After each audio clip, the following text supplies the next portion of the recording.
Hey, good evening, everybody. Welcome to Full Velocity TV here live tonight at the legendary Daytona International Speedway. Opening night for the 2019 Hobo Racing Cup Series. Brand new mod and a lot of new paint schemes. We pull the curtain off and unveil the 2019 season calendar for the guys over here at Hobo Racing. Back in NR 2003. Good evening, everybody. Phil Lacasse along with my broadcast partner, Mr. Too Tall Todd Stanton, on the call for us here tonight and on the controls. And we come back home, Todd, to NR 2003, 16-year-old game, and great to come back, see all of our fans out there in YouTube live exclusively here tonight. So we're about ready to go. 70 laps of racing at Daytona.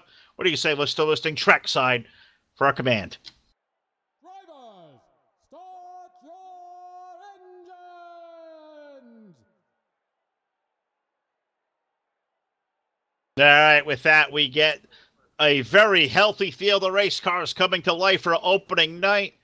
And we are going to come in now with a 40-car starting lineup on the pole. We'll try that again as they reset it back. We'll go through it. On the pole will be car number 73. That is Herman Reese with the number 113 of Corey Lingle on the outside. In row number 2, we find car number 10. That is Randy Smith with the number 31 car of Jeff Stakanis alongside. In row number 3, car number 6, Rich Napick, and alongside of him in the 25, that is Ron Simpson. In row number 4, we find car number 11. That is Steve Grant with the 112 alongside. That is Eddie Rayleigh. In our 5th row this evening aboard car number 9 on the inside, that is Jeff Fugate. And on the outside, the legendary Danny Hardy aboard car number 03. In row number 6, car number 59, that's Tango Duke Sorensen. To his outside aboard car number 13, good friend of us here at Full Velocity, that is Harry Cody. And we'll try this again. Go trackside for command part 2. Drivers,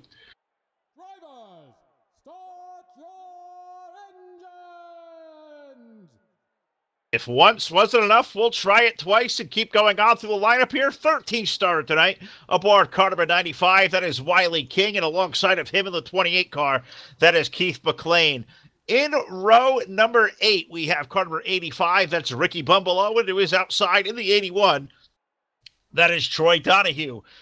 Beginning in position number 17 tonight, we have car number 26. That is Joey Sigmund with the number 44 car of Bino. Well, Danny Rubino out there rolling off a P18 in car number 44. In row number 10, the number 14 car is DJ Hinsky with the 46 car of Bob Gibson alongside. In the 11th row, we find a 710 from Riverside, Rhode Island. That is Manny Diaz with number 21 car. That is Steve Rubino, Hobo Racing Zone on the outside, starting off in 22nd. 23rd starter aboard the 101. That is GI Blues. And alongside, in the very fast number 4, we find Clifton Ashley. 25th starter, we find car number 191. The Colonel, Mike Sanders, rolls off there next, and alongside of him, in the 37 car, that is our good buddy, our sponsor, Brendan Spanafora, rolling off 26. We'll try again. Take 3 with a rousing command of fire engines. Hopefully third time the charm here. Set the steel off, and rolling off 27 tonight aboard car number 24, we find Daniel Dupuis. In position number 28, 14th row, we find car number 87. Hopefully not out there texting and driving because they're going to pull back again one more time. The 87 car is Everett Lentz. With the number 22, Jason San Diego starting off 29th. He'll be flanked by the 17, no push rod. Bob Becker starting here in 30th position. In our next row, row number 16, find car number 188, Massachusetts own Larry D. Looking Boston Red Sox machine. 32nd starter will be Jason Chu aboard car number 66. MT Justin rolls off 33rd aboard car number 06. Richard Festival rolls off aboard fast number 2. He'll start 34th. Our 35th starter tonight aboard car number 36. That is Rob Heath, and it's Rob Keller. And the very fast number 57. He's going to start 36th. 37th starter tonight, this humongous field of race cars. We find car number 23. That's Maverick Chris Rogers. And alongside of him in the number 77 car, that is Kevin Roy. And in our final row, 20th row, as we try to take number 4 on a fire engine, car number 27, Andre Bonjour, and the number 029, KJ Shotgun from position number 40. So there you have it, folks. A tremendous field of race cars here. Daytona International Speedway live on Full Velocity TV. Hobo Racing, the family we almost come to expect out there in Facebook Live and basically on YouTube live, but I know Facebook are live exclusively on YouTube, and we welcome you all aboard to a great, fantastic show. Field rolling away here off the pace lap as looks like Todd's down there to work, is trying to solve some card generator issues or whatever on this 16-year-old game, guys. Remember, using the homemade software tickers and stuff we got. Sometimes, like I said, just throw us through a loop. We had everything ready, and another reason back, they restarted a race, some drivers meeting, and we just been fighting it to get back in the working order here ever since. So we should see the screen here rolling in any second. I think I see the screen beginning to fire back to life. The field working its way through the back straightaway. Herman Reese, that sleek black Cadillac. In car 73, going to have the pole, the 113 car of Casey Lingle alongside the number 10 of Rusty Smith, Justin Canis. He's going to be in our second row, and third row being the 6th car of Rich Stanton, 25 of Ron Simpson, making up our first 3 rows. Steve Grant, Eddie Rayleigh, Chip Newgate, and Danny Hardy going to bring up a very fast outside of row number 5. Hopefully Todd's got stuff just about down there, working order, ready to go. I hear the sigh, so that means we're getting kind of close. Hopefully we'll have a good live picture for you guys here in just a brief second as they work off of turn 4. Getting ready to go green flag racing. Opening race for the Hobo Racing Cup Series here to open 2019. I'm sure we'll see a lot of these races over the next couple of months here live on Full Velocity TV. Full Velocity pace car, Chevy Camaro. Going to pull himself on the pit road, or Corvette, I should say, on the pit road. And we're going to put the field under green flag racing with open setups. Green flag up in the air. Herman Reese going to lead the field into turn number 1 and 2. Casey Lindemann alongside in car number 113. Stacatus 31 car. He's going to be the first to jump from the outside lane. He'll fall down low, see if he can't push Herman Reese for the race lead. They're dead heat. Herman down low. Lingo up high. Big track race off of number 2.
Here at Daytona, I'm trying to work behind the scenes here with Todd to get this stuff all working order for you guys, and trying to, whatever reason, we had some cars disappearing there, so hoping we're getting that all back working on, but screen will be firing up here shortly. It's still Herman Reese with the race lead. Jeff Stacanis there in the inside lane. Outside lane being towed right now by Casey Lingle in that number 113. Ron Simpson's 25 car up high. Herman Reese right now out on a car length advantage. They're in a dead heat for second place on back. As now you can see the screen firing up there. Ticker looking also good here tonight. Got that flag status up there. I believe lap counter going to work for us this evening. That looks really good. So I think Todd's got it for the most part working order. The problem is, I guess we're having is we got 40 cars out there. Whatever reason, Todd, we're just not seeing all 40 out there. We'll continue to work on it the best we can do. But we definitely got 40. The only problem is I think we can only see about 12 to 16 here at a time.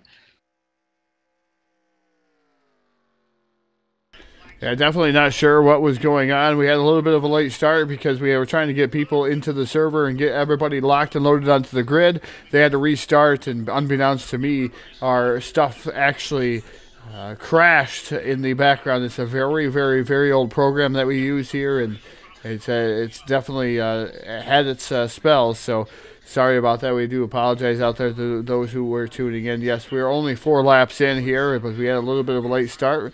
Both things. Is yellow flag going to fly here for the first time tonight? And not sure. We're going to continue to work on this and let Phil have the mic.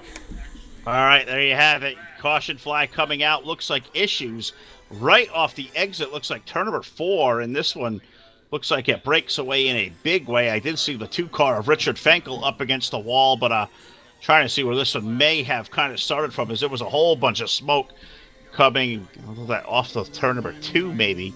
Or it is through the tri-oval there, as it was forward up here. Trying to give Todd some help here as what car to look for is definitely a big plume of smoke. I see the number 66 car of Jason 2. And I'm just trying to find where this wreck may have started from to help Todd out. He's going to continue to work down there, but it looks like, see, who was the first car to go around? There's smoke even way up there, so I'm not even up there close enough. This happened near the front of the field, guys, and trying to find out. I found it. Clifton Ashley's number 4 car goes around, and let's see if this may have happened by himself. Is that car really loose off the top side? Oh, my God, this is a big wreck here. Clifton gets loose on the outside lane, and he comes off the top lane right to the bottom and clips the right rear of the 22 of Jason San Diego, and it is on from there. Multiple cars going to be turned around. I don't see too much as far as what damage could be. I think see San Diego's car on the wall. I see the GI Blues 101 got a piece of this one. I think Rob Heath in the 36 may have got a small piece. Oh, one car did go up there flying through the air. Somebody may come piling in there to the end of that, so we'll forward this thing back a little further and see if we can't give you at least a radio kind of sounding. It looks like Clifton Ashley's car took a wild tumble after it had come to a stop, and not sure if we're going to be at Todd back there. I know he's down there working here as his program is just not doing us much favor at the start of the show, but I know the 4 car, beautifully looking prepared, number 4, Pennzoil machine, goes around and come back up in front of the field, and when you come back up on a 40-car field, usually know where to go for somebody, and I believe that was, say, the 22 got hit. So let's go back. I think it was DJ Hinsky, the 14 car, it may have got a piece of this action. So let's try to find who that was, guys. I apologize there, hoping Todd would give us a camera view at the replay, but he's certainly going to work on his end of things down there. Old program is definitely throwing us for a heat, but this one here, not the big one we would expect here at Daytona. This one looks like it's got about 4 or 5 cars into it. Definitely got the 22 of San Diego involved. The GI Blues 101 car. Definitely got the 4 of Clifton Ashley. That's kind of where it all started. I think I see Everett Lintz get a little bit.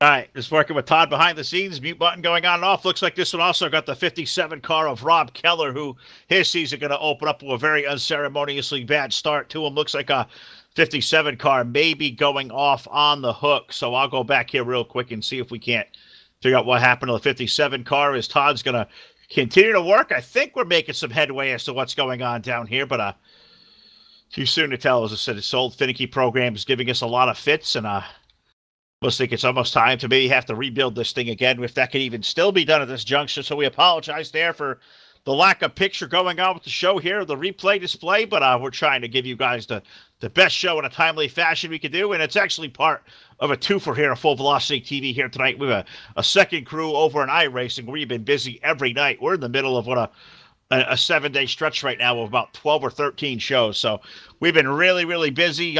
This is pretty much a cameo appearance for us in NR 2003. We love coming over to Hobo and sprinkling in these races to our busy calendar. So we'll hopefully have everything all sorted out here in a minute. Rob Keller got a big piece of the action here. This wreck, that 57 car, just absolutely trashed up in the air, went upside down. Rob Keller is going to be out. Also, DJ Hinsky got a big blow on that one as well. He's to the pits, and looks like the 14 car going to be having some damage fixed there. He's going to be 3 laps down. So you know, they're going to wave the 14 car around with a lucky dog when we get back to racing. So we'll get set back to go. Herman Reese leads the field over Jeff Stakanis as I get back to the live picture here. As I was going back through the replay, we got Randy Smith, the number 10 car, up in the third. Ron Simpson's 25 car currently fourth, and Richard Appick in the number 6. He rounds out your top 5. Sixth is Jeff Fugate. Danny Hardy runs 7th. Duke Sorensen 8th. Keith McLean is 9th, and Harry Codian currently rounds out your top 10. Wiley King, Ricky Bumbalo, Joey Sigmund, Manny Diaz, Steve Rubino, your top 15 with Dan Rubino, Mike Sanders, Bob Gibson, Maverick, and Casey Lingleton at number 113. He currently runs in our top 20. So just peeking around here, lights are still on atop that awesome-looking Full Velocity TV Corvette. Got to thank our sponsor, Brendan Spadafora, for that terrific-looking paint scheme there on that pace car. It looks absolutely stunning. I know you guys seen it here last time we come to Hobo when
here in just, it looks like a half a lap as the field now working its way off of, looks like turn number 4. That Full Velocity TV Corvette about to make a left-hand turn onto pit road. He'll make a dive as they roll to the tri-hole. Think we got picture back to the screen. It's going to be Herman Reese, Jeff Stakanis, and Randy Smith, your top 3. Flagger throwing the green flag up in the air. We are back to racing here at Hobo. Stakanis in for 2nd, Smith 3rd, Ron Simpson 4th, and Rich Napick, your top 5. Todd, welcome back. I think all systems are go, except it looks like the casualty will be our lap counter. But we can click laps back, can't we? Yeah, we'll do laps the best that we can do. We'll put it out there for Facebook, or yeah, for YouTube. I keep thinking Facebook. But all the cars, will be able to see them now, and that's the most important part, is everybody has some awesome pace schemes tonight. We wanted to make sure we showcased everybody here at Hobo. For some reason, I had to adjust some numbers in the INIs that I downloaded, and we're good to go. All right, well, glad for that, but unfortunately, Todd, we get a big wreck in the back straightaway right as they took the green flag and trying to kind of go back and see where it kind of started, and I think I may have found a couple of the culprits here as I'm clicking on through.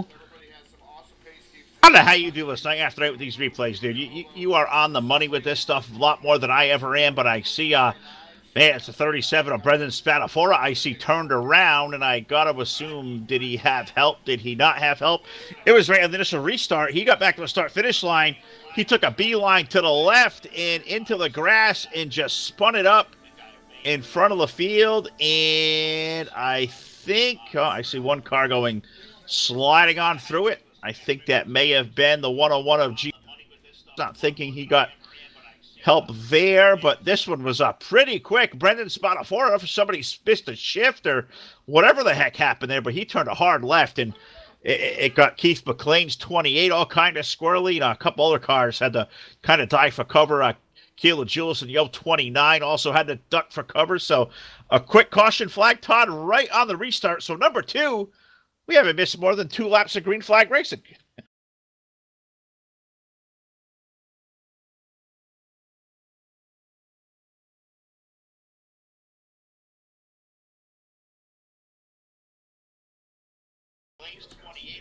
Yeah, Phil, definitely haven't missed 2 laps of green flag racing, but here's what happened with Spotifora here on the instant replay here on Full Velocity TV. Just got out of shape, down through the grass, mowing it. Around he goes, and up the track he goes to bring out the yellow flag here. A little bit of contact with a couple of drivers there, just no worse for the wear. Looks like the 101 machine hit the wall a little bit, but I don't think that's going to cause a ton of damage here at Daytona, Phil. I think he'll be fine. No, absolutely right. And I'm watching over here now as we're under yellow. I got you back with me. Means I can kind of pay attention to the stuff going on in the YouTube chat box here tonight. And I think Ann making a little bit of fun of us there, Todd, talking about keeping time, or well, I got to go back and read the conversation. But they said we can't tell time. We need a calendar to tell time. I wonder if she's talking to us. She's talking about the guys in the server. So Andy, you're going to give me a clarification on that one as we finally get this thing back on rolling. What's going on out there tonight, ladies and gentlemen? Great to see you out there. We got Judy out there as normal. Ann's out there watching. We got over V is out there. V, welcome aboard. Andy Margot's out there. Andy, I'm glad you're out there as well. So our usual familiar cast of characters to Hobo Racing. I'm so thrilled. It's one of these things, Todd. I really look forward to coming over here and just catching up with the family over here in the YouTube chat. Because Hobo, when I came over here, raced a few weeks ago, it's a family group over here as far as the racers go.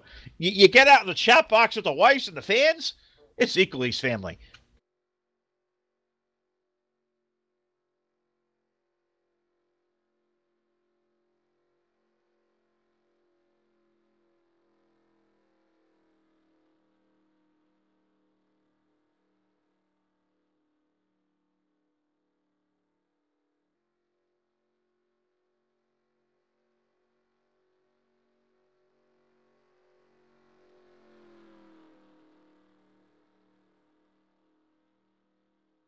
All right, so I was trying to bring Todd into the conversation, and for whatever reason, Todd, I don't know if he disconnected his mic or muted his mic, or Todd, you've had your work cut out for you there already down there. Are we good? Can we hear you? Can we talk?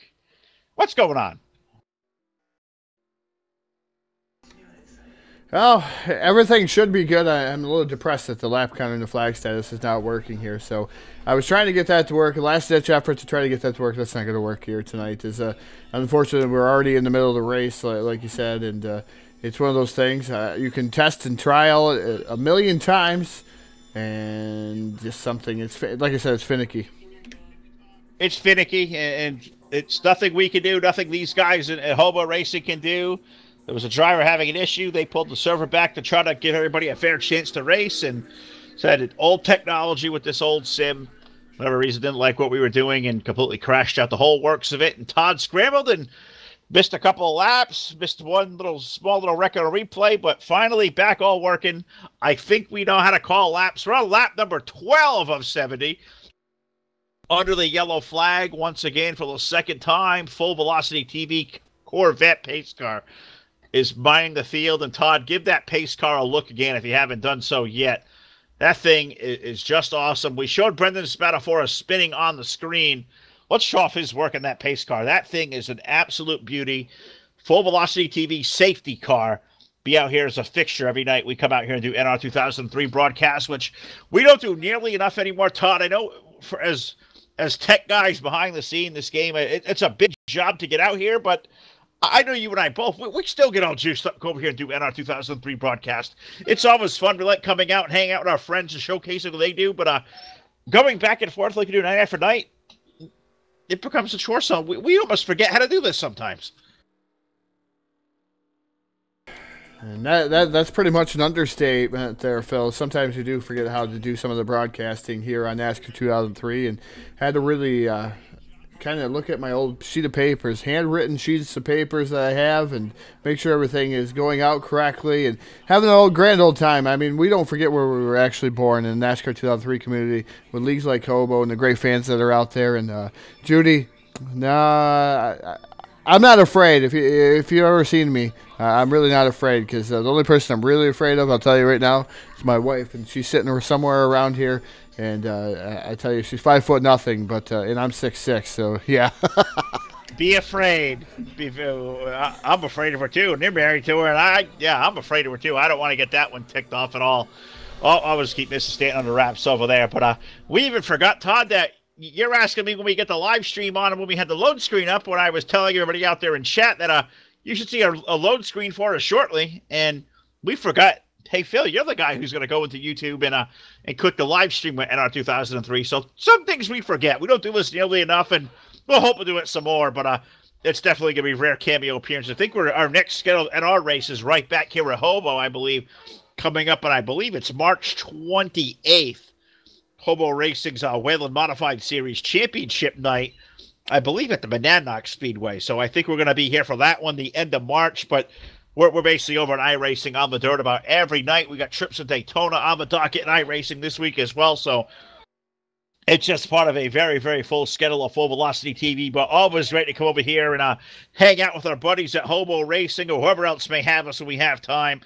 Very little time we do have. It's always fun to come out here and go back and forth and remember where we came from. And our 2003 treated us so good for so long, and I see Judy out there saying, "Smart man." I was at the Stanton household a few weeks ago here, and that woman, 5'0" she is, scares the crap out of me too. So we'll get her some flowers, some chocolate, Todd, and make sure the wife knows we love her. Yeah, definitely getting ready to go back to Green Flag Racing here. Hobo Racing League, glad to be a part of this here tonight on Full Velocity TV. Some hiccups, but we got them underway. We're ready to see some great racing. How about seeing some green flag racing here? We've got those yellow flag jitters out, I do believe, as the guys are locked and loaded, restacked, repacked. Green flag is in the air. It's the number 85 of Ricky Bumalo, Manny Diaz, and you got M. Sanders running in that third spot. Danny Rubino is running fourth. Danny Rubino running fourth, and we got a little fun here tonight. The 191 not coming up to speed. I had no idea who M. Sanders was. I asked the guys over in Hobo Racing TeamSpeak, and the answer I got was the Colonel. So we'll say it's Colonel Sanders. So then we find out later it's Mike Sanders. So we're going to call him the Colonel, Mike Sanders. New nicknames being formed here tonight live on Full Velocity TV. So how about that? The field working its way down the back straightaway into turn number 3 off the restart. Ricky Bumalo leading the field over Manny Diaz, who looks like for third. We got Danny Rubino up to third. Larry D running fourth, and running our top 5 is Rob Heath with a 36, and they're slowing down again, Todd. Yellow flag on the speedway, and see if we can't maybe go back and find something going on. I see some slow cars, but I don't see anybody pointed the wrong way. Maybe you'll find it before I do. All I do know, yellow flag for the third time now on lap number 15.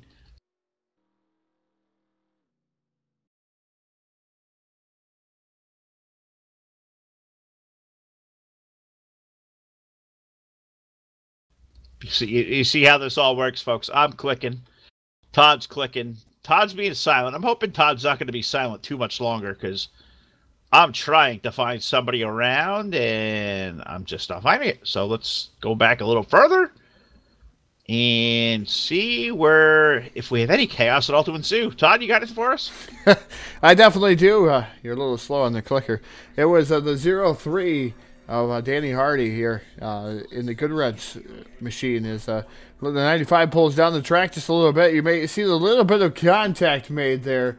And he drifts up the track. That apron is ever so dangerous. I tell you what, I don't know how many times I've ever hit that thing, but it propels him back up the track into Danny Hardy. The 2 goes around with that one.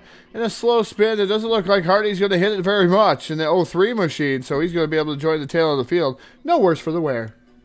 Oh, looks like Danny will be okay. I finally went back there and find it, and I see even better pictures. I look to my right on Full Velocity TV. God, Todd, that stream looks absolutely awesome. High definition, broadcast stream out there on YouTube. This old game God, this thing still comes to life. Danny definitely getting a little bit of contact around. Back end kiss the wall. Nose little kiss to the wall. Danny Hardy's going to be just fine in the 03. He'll rejoin the field, but have to be back there deep in the field. We had a 40-car field out here tonight there, Todd. I know it's Daytona week. We've been involved in a Daytona race. We've seen Daytona races on TV already. Our first one we get to do. I mean, 40 cars at Daytona. Does it get any better than this to open the year? The other thing you hope for these leagues, these car counts will stay strong even after Daytona. Definitely. That's what you want to see, the car count staying strong, as you go into Atlanta and some of the other tracks that, are tough. And I'm going to try my hand at Atlanta here coming soon. So we'll see if I'm actually going to be able to do anything. But this is going to be great here. Daytona, of course, a lot of people say trained monkeys can win at Daytona, but open setup, I think that makes a huge difference there, Phil. And there is a different type of skill set in the super speedway than maybe a short track or a cookie cutter, or maybe even a speedway for that matter. So there is a different skill set. So these guys showcasing some different things. And open setup, I tell you, putting more tape on it there towards the end, doing bonsai runs. I mean, there's a lot more excitement in an open setup at a restrictor plate track, Phil. And we haven't quite found the excitement for that yet, but I've never actually raced in one of these. Well, I have. They're tough. I got my tail whooped. I'm a fixed setup racer anyways, and I almost, even for super speedways, Todd, I kind of prefer the fixed setups because you know how guys will try to take a setup and just kind of move it too far. They say loose is fast, and the looser you can make it, the faster, and the lower to the ground you get it, the better. I mean, some of these guys get these cars so loose on a restart that you kind of find things like this happening. We're on lap number 15, now 16 here at Daytona. We're slowed by the third caution flag of the race. I mean, it should not be so technically difficult to make a setup to keep these cars stable. And, that's kind of why I've always erred on the side of a fixed setup for a super speedway, because I think overall it makes for a better race. I think open setup-wise, you run the risk of a couple of more wrecks, and depending on the damage characteristics, which tonight over here for the Cup Series at Hobo, we're running in moderate damage, which is good. But if this is like a realistic damage race, you may fin down this 40-car field down to about 15 before we get to halfway. So, I don't know. Open setups to me, it's a great thing. But on a super speedway, I'm not too fond of it. But these guys are better than I am, so what do I know?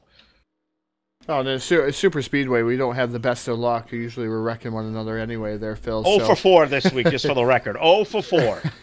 Well, I'm 0 for 1. I made 8 laps of the broadcaster race on Saturday, and that was that was a travesty. I thought I made it through and start motoring away, and poof, piston, gone. So I was not real happy, looking excited for that event. And I know how these guys feel. When you get out on the track, you're looking forward to the event, and then you start seeing a bunch of yellows too. I mean, that's one of those things that you just, man, let's get this over. Because you remember, under yellow, they got to go to 2.5 miles around the track at a very, very slow pace versus where they're at race speed. I mean, it just gets annoying after a while. So they want to see that pace car. As beautiful it is, they want to see it off the track. They want to race hard and race as far as they can do this, Phil. So hopefully we won't see any more yellow flags. We'll page Dr. Green if we absolutely have to here on Full Velocity TV. But we got to thank everybody out there on YouTube for tuning in, and thank you for your conversation. Thank you for your patience, for that matter.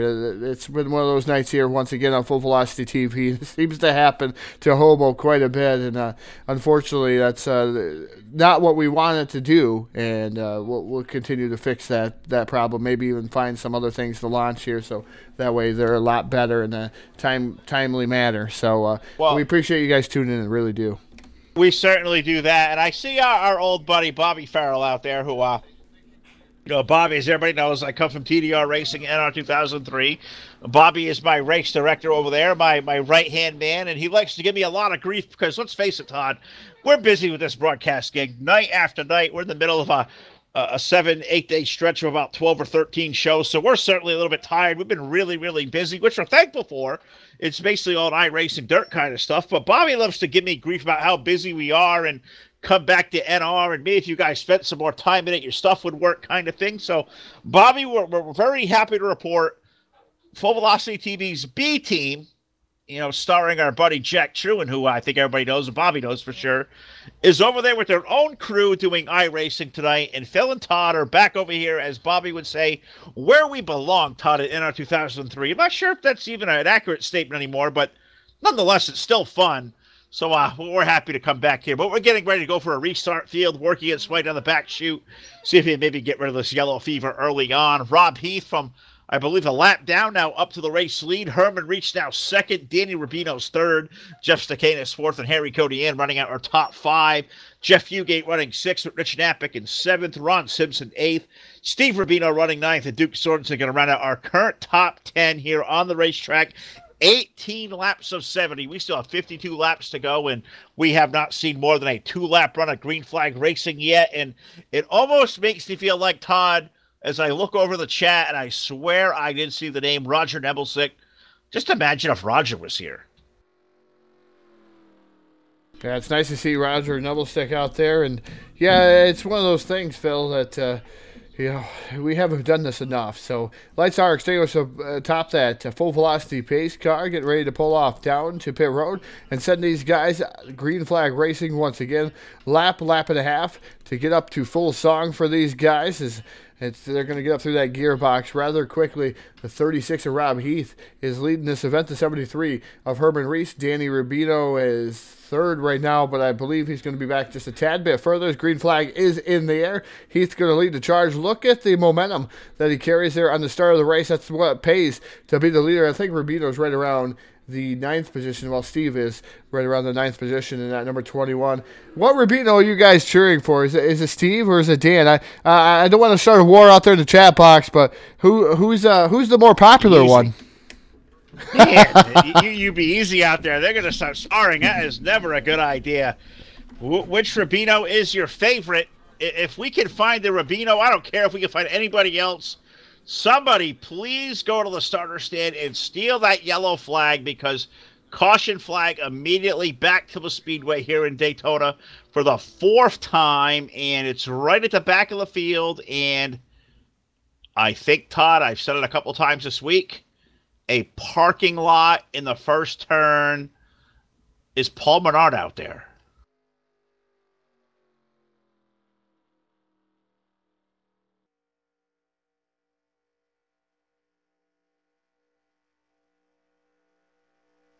All right, well, you're looking for, I think I may have about found it. So it may help you out even a little bit further, as I see 2 cars down here on the apron spinning around. It looks like that one there is the 22 of Jason San Diego. I'm going to take it for a quick little visual or verbal ride. Maybe Todd take us to the video portion of the ride here in a second, as well as I see Jason on the low side getting the turn 1, and instead of me talking about it, let's let Todd show it off. What do you got for us? Almost like he blew up. Yeah, that's exactly what happened with Jason San Diego. Is that as we're going to go right here and just show you on the main screen what happened to him, is you see him just driving along and poof. You see the motor expire. The squirrels no longer, they said, going out of business. They were leaving Jason San Diego. They didn't want to be in the Daytona race anymore. Along comes the 95 season, but he doesn't have time enough to stop. Waylays, the number 22 machine, the 101 involved. So we got flip counts going on. We got roof surfing, and then they all land back on their wheels. But a lot of damaged cars in that one. Definitely got some cars turned around there as I'm watching it back there as you're showing it. Yeah, Jason's car just blew up and is kind of drifted back up to the racetrack, and I'm not sure who that was that T-boned him, but that set off at a just traumatic ride for all those cars back there. Many involved, and that's a tough break for even moderate damage. There's going to be some cars with a piece of that one. I even think I saw, was it Danny Rubino squatting through the middle of that one too. So definitely tough break for these guys in the back of the field. Multiple really good race cars involved, and caution flag for the 4th time on lap number 21. So I think it's safe to say, Todd, I know it's going to cost us a lot of money paging Dr. Green. We need some elixir for yellow fever here in Daytona. And to our buddy out there, say a happy belated birthday to Andy Margot. Andy, if you could do us a favor, we know in your spry young age of 29, run up there and steal that flag stand, or steal that flag from the flagger, please. Or maybe Everett. Everett can do it. He can stop, can't he?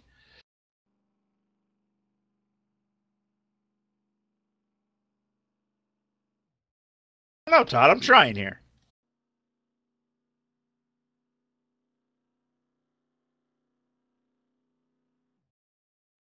Yeah, I know you're trying there, Phil. I was trying to answer one of the guys out there in the YouTube chat box. I know there's a double build going on, and Holiday's stuck out here in the YouTube chat box. But Holiday, it's actually available on Facebook Live, and it's Full Velocity TV. If you go to Facebook and just go to Full Velocity TV, it is actually on Facebook. Sorry. That's the best way to do it there. Our dual stream tonight, the second half of it going off on Facebook and or Twitch. Or even on Twitch TV. You go to twitch.tv/Full Velocity TV. You may find that there as well, as they should definitely be live on the airwaves there as well. So not sure if YouTube's going to let me post a link there here with the Facebook stream, but if I can certainly do so, I will definitely try to pass that along to you also. In fact, I'm going to try to peek in on that stream as we speak as well. So, Tom, I'm going to work here from my end of things and see what we got for these guys. Well, thank you, Phil, for working and helping Holiday out. I know he's sitting down there in the chat box. I know he's struggling to find the link, and he's in the Pro Late models over the Sim Addicts, and that's a fantastic job by you, Phil, to get him a link out there. But right now, Hobo Racing League, and it's Herman Reese leading this event in the number 73 machine. Jeff Stakanis running second. Third is Harry Codian. Then you got Jeff Fugate, Rich Napick, Steve Robino, Duke Sorensen, Joey Sigmund, and Andre M. in the 27, and Manny Diaz in the number 710 rounds out your top 10. Lights are still on the top of the Full Velocity pace car, and man, it's just one of those things here at Daytona. We can just not get it going here. I'm sure they'll get it back going here soon. A lot of cars out there, 40 cars starting this feature event, and that's, or I shouldn't say feature, should say this race here tonight at Daytona. So that's a lot of cars, and to have some yellows here, hiccups early, that's going to happen. Once everything thins out, they get green flag racing. You get away from maybe that first pit stop. Even you're going to see some separation, and that's when you're going to see some of the best racing there, Phil, I do believe. Oh, absolutely right. But I think, as you said, we're going to thin out a couple of these guys early with some damaged race cars. We saw Jason blow up there, so we know his car is going to be out of the event. Rob Keller's already out. We see the 66 car of Jason 2. He's 2 laps down with some damage. GI Blues of the 101. I believe he's going to get the lucky dog, but he's going to be, I think, at least still 1 lap down with some damage to his car. Kevin Roy's out there with damage. Everett Lintz got a piece. I think Corey Lingle's 113 got a piece of the action of that last wreck. We know Danny Rubino got a little bit of damage to his race car. So we've had a lot of guys getting nicked up. So for what these setups may be to these cars, Todd, is looses are going to be to start. Add some damage to the nose and the rear. What was already going to be a handful of a good stock race car, it's become a lot worse now and a lot more tough to drive. Yeah, definitely. That's really tough to drive, and you can take a setup and fix it just a little bit, and maybe make the draft and make it work. But it's going to be tough to drive. It's going to have a loose condition.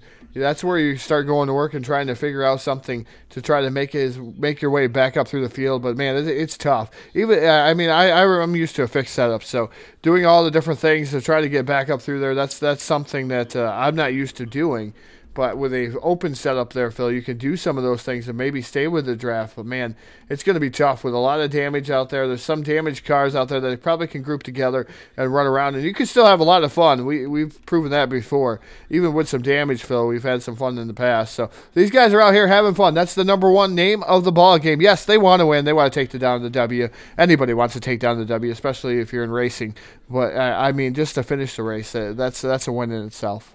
All right, Todd, if you give me a ha-ha moment here as the pace car is about to pull back in to get racing, zoom in on the race leader, the number 73 car of Herman Reese. And if you can, peek around to the back end of that race car. It's Herman. It's a Cadillac. It's a hard Cadillac template. Where'd the Cadillac template go from? I don't know if you can show the camera. I think I see a big old bow tie in the back of that thing. Gotta call you out, Herman. I'm not sure it's Cadillac. I don't know. Jerry's out on that one, Todd. Yep, definitely got to see that. We showed it there, Phil, is 73 indeed has a bow tie on the backside. It's supposed to be a Cadillac. He's got a bow tie there, so we're going to give a little bit of shenanigans award there to the 73 of Herman Reese, as I just don't know why the bow tie's there. But then again, it's the number 7. It's a Cadillac still. It's still got the front grill. It's still got the heart of the Cadillac, Phil. All right, well, the heart of the Cadillac, the heart of the Tiger, the heart of whatever it is. I don't know. I feel like we're going through the Daytona 500 here tonight at Hobo. We're on lap number 23 of 70. Green flag going to go back in the air. Herman Reese going to lead Jeff Staccatus, Harry Codian, Jeff Fugate, and Rich Knappick. That is your current top 5. Single file, Todd. Hopefully these guys keep it righted. We're going to hit turn number 1 so far. So good. And so far, so good. They're getting up through the gearbox, and the guys are starting to shift out of their lanes and maybe even peek to the high side here as the number 13 out of line. That's Harry Codian out of line there momentarily, but drops back into line. He's got Fugate right behind him. Rich Knappick in that number 6 machine. Then you got Steve Robino up to the 5th spot, or 6th spot. He's not happy with that, though. He's already peeking out of line, trying to get somebody to go with him. He wants to go to the lead in that number 21 machine. But right now, these guys are staying single file on the bottom side. You know, they don't want to see another yellow flag. I'm sure they've already had a conversation in TeamSpeak about one too many yellow flags. I know they're probably very unhappy about the yellow flag conditions that's been going on here. So I'm predicting we're going to have some green flag racing. Oh, I predict it, and I jinx it. Upside down, and the roof sliding, and yeah, that was a big one. Well, I'm going to have to go back and find it, because I don't know what you saw, but it sounds like a doozy, and oh, buddy. I think you caught it live. I certainly didn't, but I'm going to go back here and take a peek myself. Somebody roof sliding, somebody door sliding. Ah, man, I see Bino in this one. Getting his pilot's license, and I'm not sure where it started, Todd, but I kind of know where it finished.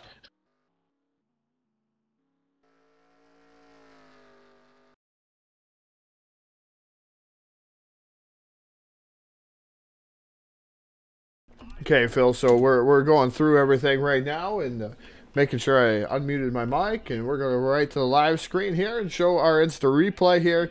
And this happened right where the 44 was. And, man, Rubino just went for a whale of a ride. There's the 188 machine. Boston Red Sox come down into the number 44 of Rubino, sending Rubino into the wall. And, man, he just goes down to the infield, smacks the infield wall, comes back up the track, gets hit again. The one goes flying through the air, and we got all kinds of dancing going on. We got roof dancing. We got pirouette dancing, Phil, where they're just doing pirouettes out there. It's just a lot of dancing going on, and a lot of hurt cars, damaged cars in this one. I mean, there's about a 4 involved in this one. I see the 17. The 4, though, Phil, look at the 4. It's just Steve Park lookalike and just through the air. I mean, we're just going to keep looking at it. Unfortunately, kind of ended like Steve's career. Yeah. But I'm a Steve Park fan. That hurts to say that, but, I mean, I got to call it as I see it. Unfortunately, a lot of cars damaged in that one. Hopefully, not a lot, but a lot of cars went through flying through the air, so I'm sure there's severe damage on those cars. Some were spinning through the grass. Some got lucky, but there's a lot of cars involved in that one. I rode on board with Bino, and he definitely had a little bit of air time and some side time. The right side of that car is slammed in. The left side slammed in. The nose is junk. The back end of the car looks okay. So that got the nice, beautiful looking Hobo Racing decal on the back of that Camaro. 44 car, not so hot, unfortunately, as so many are. Looks like this one's going to claim the likes of Clifton Ashley's 4 cars out. Manny Diaz, number 710 behind the wall. And I'm sure there's probably going to be more with a sheer carnage. We have torn a lot of cars up, and only problem, Todd, we're only on lap number 27 of 70. We have a lot of racing left to go, but now slowed by the 5th caution flag.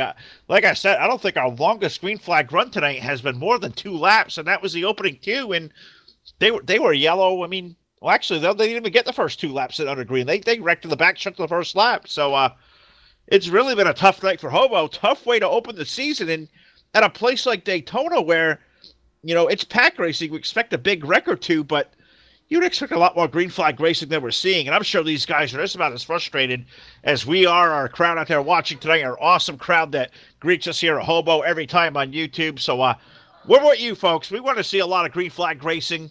I've got the term over on iRacing. We don't want to iPace, we want to iRace. We're not iRacing here, but we certainly want to race. Definitely have to echo those sentiments there, Phil. Is everything going on out there on the speedway? Just showing some beautiful looking cars, though. There's still some nice looking cars out here tonight. Just looking at the nice paint schemes here to open up the season. It's one of my favorite times of the year when everybody has brand new paint schemes, different looking paint schemes than what you're accustomed to. You might see some old paint schemes, obviously, but I like to see the new paint schemes out there. And man, there's some fantastic looking cars. Well, there certainly is, and I was just kind of peeking in, Todd, to our sister stream, I guess you could say, over watching some pro late model racing over on Facebook Live on Full Velocity TV, and I got to say, Jack Chewin's controls do look good. I'm hearing on the voices of Ron Piles and Ronnie Wayne Scott over there doing a great job on the microphones for us. Filling in over there is Full Velocity TV, as we've been to a lot here lately. Double booked, triple booked. We did it. I guess Full Velocity 2, I guess would say, if we get that kind of big. The way the requests have been coming in the last 2 days, Todd, I think in about 2 or 3 days, we may be not only got Full Velocity 2, I'm thinking Full Velocity TV, the Ocho, maybe in store, because these requests are just coming in flying, and we love it, but there's only 2 of us, only so much that 2 of us can do, right? Yeah, there's definitely a lot. Only so much 2 of us can do. We had to expand the Full Velocity arsenal of people, and we've been training them, and they're doing a fantastic job over there, Phil. I was able to tune in for a brief second as I got my hands full down here at the control booth, because this old game has way more controls and way more buttons than iRacing does as far as the things they can do. It's all has to be on buttons. You cannot click off and do different things. You guys don't, those who don't understand, it takes a lot more to put on an NR 2003 broadcast than an iRacing broadcast. I won't get into the credentials because I would bore you, because that's why they call me a geek or computer nerd or whatever you want to call me. I'm a redneck, though, but I guess I could call myself an educated redneck. I don't know how that goes, Phil. Whew, we lose that one loosely. Let's keep that there. Updating, I see Ann asking if both the boys are out of the race. I see Danny on pit road. I see Steve up there, still the top 10. I think most of our leaders coming in here under yellow once again. Come in and maybe top off the fuel, put some fresh tires on it. I'm not sure I want to go back there and be in the chaos right now in the back, but hey, what do I know? I'm just an announcer. Both boys still in the race. I can say we also have a couple more guys have come behind the wall. Andre Monjones, over 27. Looks like his night is done. Everett Lintz, texting and driving, not a good idea. Thankfully, looks like he's decided to pull the steering wheel off the car and just hold on to the phone. So Everett's out of the race. I see Randy Smith and DJ Hinsky are 2 laps down. I see GI Blues and Jason 2. They're still out there, but they're laps down in the wells. So, man, I don't know. All I do know, Todd, is we get ready to go back to racing, I believe, next time around. Steve Grant leads over Harry Codian, Herman Reese, Rich Naprick, and the Maverick. Chris Rogers at number 23. Don't say his name a lot here on Full Velocity TV, but Maverick up there, good top 5 run going. But as we said, 29 laps of 70 on the board. Even in a green flag run, they still got 1 and maybe even as many as 2 pit stops here left to make. That's if this race goes green, which we're going to hope for because we've yet to see it so far tonight. Yeah, we're definitely going to hope for the green flag racing here, Phil. I know these guys are probably sick of yellow flags just as much as anybody else gets sick of them. And whether it's a dirt race, whether it's an asphalt race, whether it's I mean, you see yellow flags, you don't want to see those types of things, and you don't want to be out of the race early either. And that's a tough break for Dan Rubino. He was having a good run up towards the front of the field there early on in the going. So unfortunately, that claims his night. So again, Dan Rubino. No, you're wrong. You're wrong. Danny's still out there. No, Danny said he was done. Steve's out there. I don't know if somebody's ghosting the 44 car, Todd, but I'm looking right at it. Danny Rubino's car is riding in the back stretch of the lights off of the pace car in the 26th position. So if Danny's out there in the chat, did Ann get behind the wheel? I don't know. He is out there, but maybe he's just saying he's done because he can't make it all the way up through the field. I just don't know. All right. I'm asking because I know there are Bino families out there watching. Who is the devil inside the 44 car? We'll find out. I don't know. Sometimes the wives say they drive better than us too, Todd. So I guess we'll have to wait and see, as they would say, as we get ready to go back to green flag racing off of turn number 4. We look back up front. It's Steve Grant in the 11 car going to lead Harry Codian. That tongue-in-cheek Cadillac 73 Herman Reese, Rich Knappick, Merritt, Chris Rogers make up our top 5. Full velocity safety car is in. We are back to green flag racing, which we hope is for a very extended period there as they head toward turn 1. Yeah, I think Dan took some lessons there from Everett when he's been texting and driving there, Phil. As Dan was out there texting and driving, saying that he's done. Nevertheless, his car's still runnable. It's just probably not going to go to the front like he would like. But back out front, it's Steve Grant, Harry Codian, Herman Reese, Richard Knappick, Maverick running in that 5th position as there's some good battles going on. It looks like Maverick going down to the bottom here of the number 6 of Rich Knappick. That's a good battle going on for the 3rd spot. Well, it's not anymore because guess what? That yellow hanky came back on the field, and I'm thinking it's in the holder, and I think it's staying there. I don't know what this guy's thinking, but caution flag, it looks like off of turn number 2, somebody's car got loose and around to the apron, so we haven't busy enough. We're going to keep Todd busy. I'm trying to find who it was on the apron. I think I see the Colonel Mike Sanders down there, but I'm not even sure that he was the start of the wreck, but I'm not quite sure. I do see the 191 car around. I'm not sure if there's more cars that you may have found, Todd, with more Kim reviews than I have.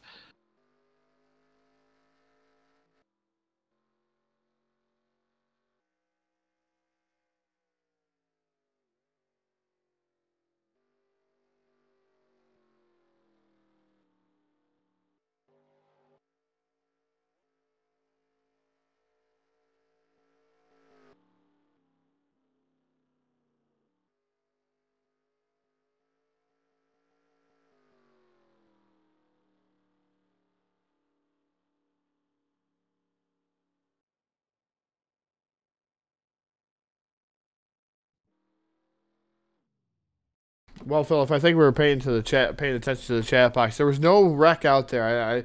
The yellow, I do believe, came out as Everett was saying that everybody in the original lead pack was black flags, so maybe they're clearing some black flags. I did not see a wreck out there. Maybe it's a phantom yellow, but I'm thinking that's what Everett was trying to tell us, is that everybody was under black flags, so they're trying to clear those black flags so they can get back to racing. All right, well, I can tell you the Colonel, the 191 of Mike Sanders, definitely spun around, so it might have been after the yellow was already out, but that's what I did see happening when I saw smoke. It was after the yellow was out. Was after the yellow was out, so definitely. So it's a tough job. It's a thankless job, and it looks like we maybe have some disguise that's kind of sick of pacing out there. I see Wiley King's 95 car has come and pulled behind the wall. I see the 25 car of Ron Simpson, who was up running near the front. Ron's car now on pit road. It looks like he's going to take a left-hand turn behind the wall as well. So this may be a case of not maybe broken race cars. Some guys just may be out there just plain old sick of pacing, Todd. And 32 laps of 70, we're almost an hour into the show, and we're still not even halfway home in this thing yet. And like I said, I think our longest green flag run was maybe a lap to a lap and a half, and I think that even may be stretching it.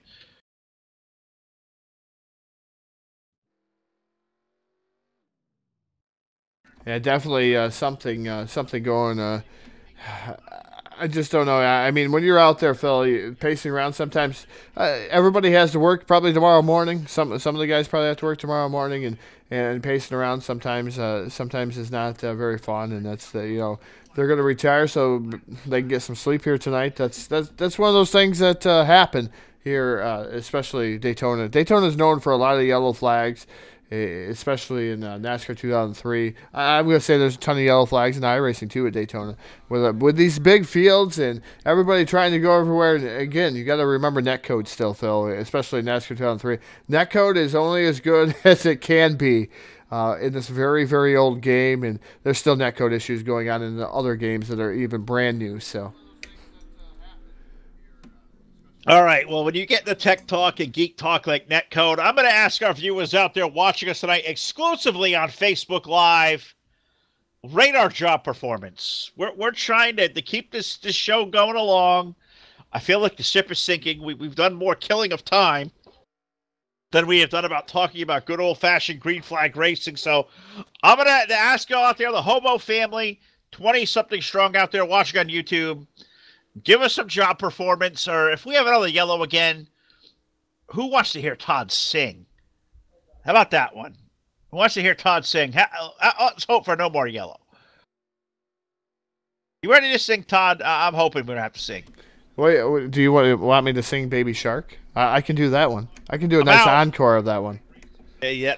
Or what about the Slinky song? The Slinky song, guys. Oh, we can do the Slinky song. We can sing the Slinky song and we'll do a duet in that. How about that? Ooh. Well, I may have to go get an extra drink of water for this one. That's not like a plan. So I do see most of the field has come onto pit road. We're grasping for straws, and we're going to cover pit stops under yellow. And I see guys like Mike Sanders and Danny Hardy and Danny Rubino and Randy Smith, Keith McLean. I think I even saw Brendan Spadafora in that Spadafora Firearms number 37. I think I saw his Mustang onto pit road. Gotta give a shout to Brendan.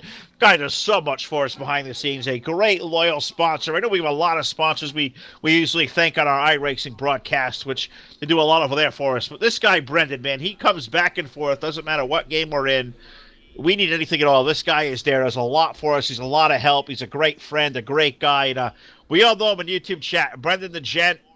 Well, gentleman is just a kind word for this guy. Probably the nicest man you'd ever want to ever meet in your life. Brendan Spadafora, SpadaforaFirearms.com. If you want to purchase a new weapon or expand on an existing weapon, need some ammo, whatever you may need, check out his awesome website there, SpadaforaFirearms.com. And I know all the group out here at Hobo, they know Brendan well, and I'm sure they all think the world of him.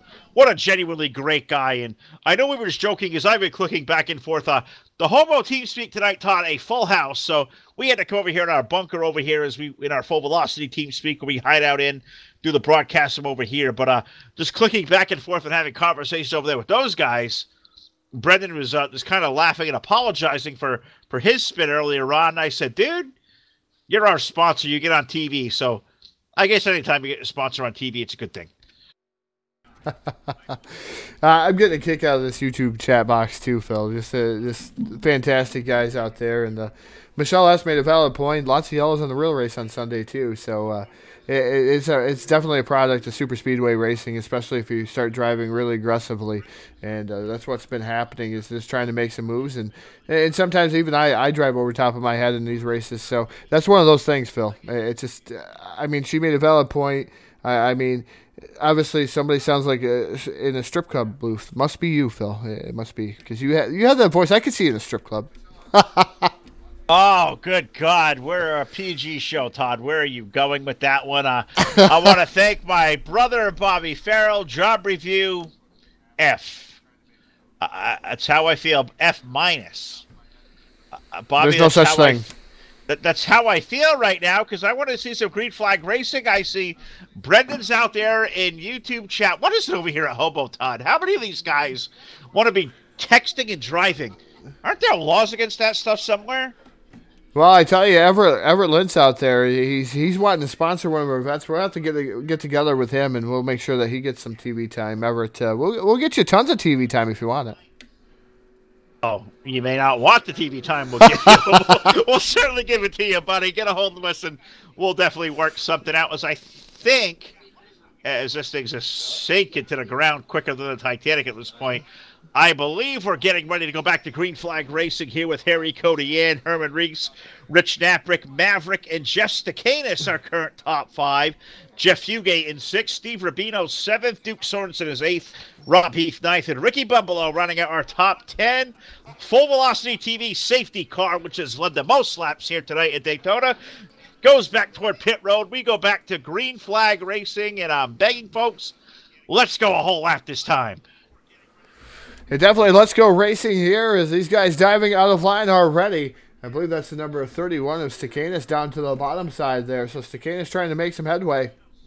here, and that's what happens when the cautions come out there. You get real racing. Stacanis down to the bottom with help of the number 23 of Maverick. Stacanis side by side with Herman Reese down the back straightaway. The 13 of Harry Cody and a sitting duck, I do believe, all by his lonesome up there. And he's got a good car length there, car length and a half on him coming into turn 3. But these guys aren't up to full song yet. I don't think they're up to full song yet, but I kind of went toward the back of the field because if it breaks, I kind of want to see where the wreck kind of happens, and I've come back here, and I'm riding along with the 44 car of old Bino, Danny Rubino, and I think his car is up to full song. The only problem is, Todd, I think he's got a 4-cylinder out there because that thing sounds really ill. It's not very fast. It kind of reminds me of a car I had the other night at a full velocity TV scheme on it. Maybe even one that had not 2 4s, but I think it even had a 43 on it. And a full velocity sponsor. It looks about as fast as that one was. Well, that's one of those things, Phil. Well, at least you had an engine. I had none. So that's the battle. I finished. I don't know about you. Well, I didn't finish. I finished 8 laps. That's what I finished. So these guys doing a fantastic job. If they're out here right now and they made it past all the yellows, they've beat me. Shoot, freaking 8 laps in, you beat me. I somehow finished 16th through our mayhem, but hey, we'll leave our follies alone. Let's talk about the green flag racing that's going on. We've got almost 2 laps into this run, and cars are... I'm back here riding with Brendan and GI Blues in the back of the pack, and these cars with damage look absolutely evil. But I'm going to start migrating back up front, because let's try to call some actual racing up there, as I know Harry Cody in leads, Jeff Stacanis, Rich Knappick and Maverick and Jeff Fugate up in the top 5. So let's kind of put my cursor back up front and see what the heck is going on. As I see a 2x2 battle for the lead. Cody in down low. Yellow. Stacanis up high with Fugate pushing, and the push is over. The green flag run is over. Yellow hanky over the field once again here at Daytona. I don't know. I'm just at a loss for words. It's hard to make me stay quiet. I just don't know, Todd. I see Keith McLean's car around. I see some more smoke up ahead. I see more cars cutting the grass. I guess we can cancel the Daytona Lawn Maintenance Service because the guys at Hobo, they've taken care of it for us.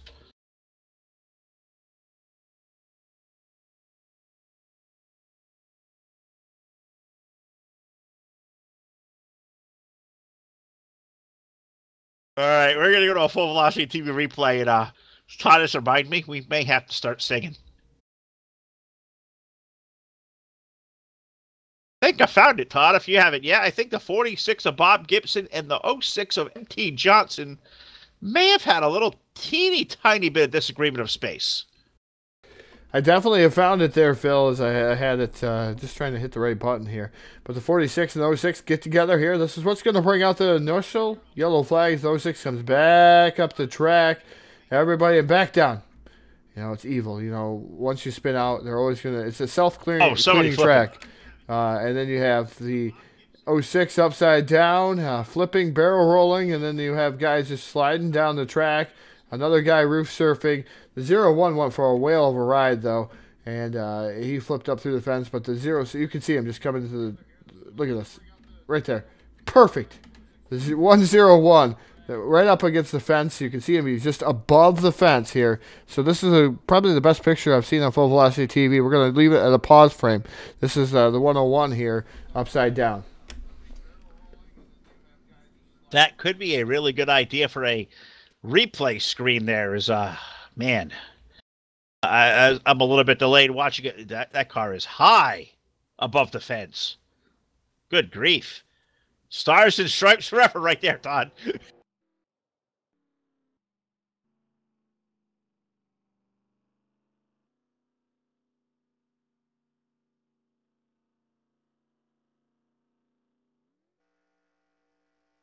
Yeah, definitely one of those things.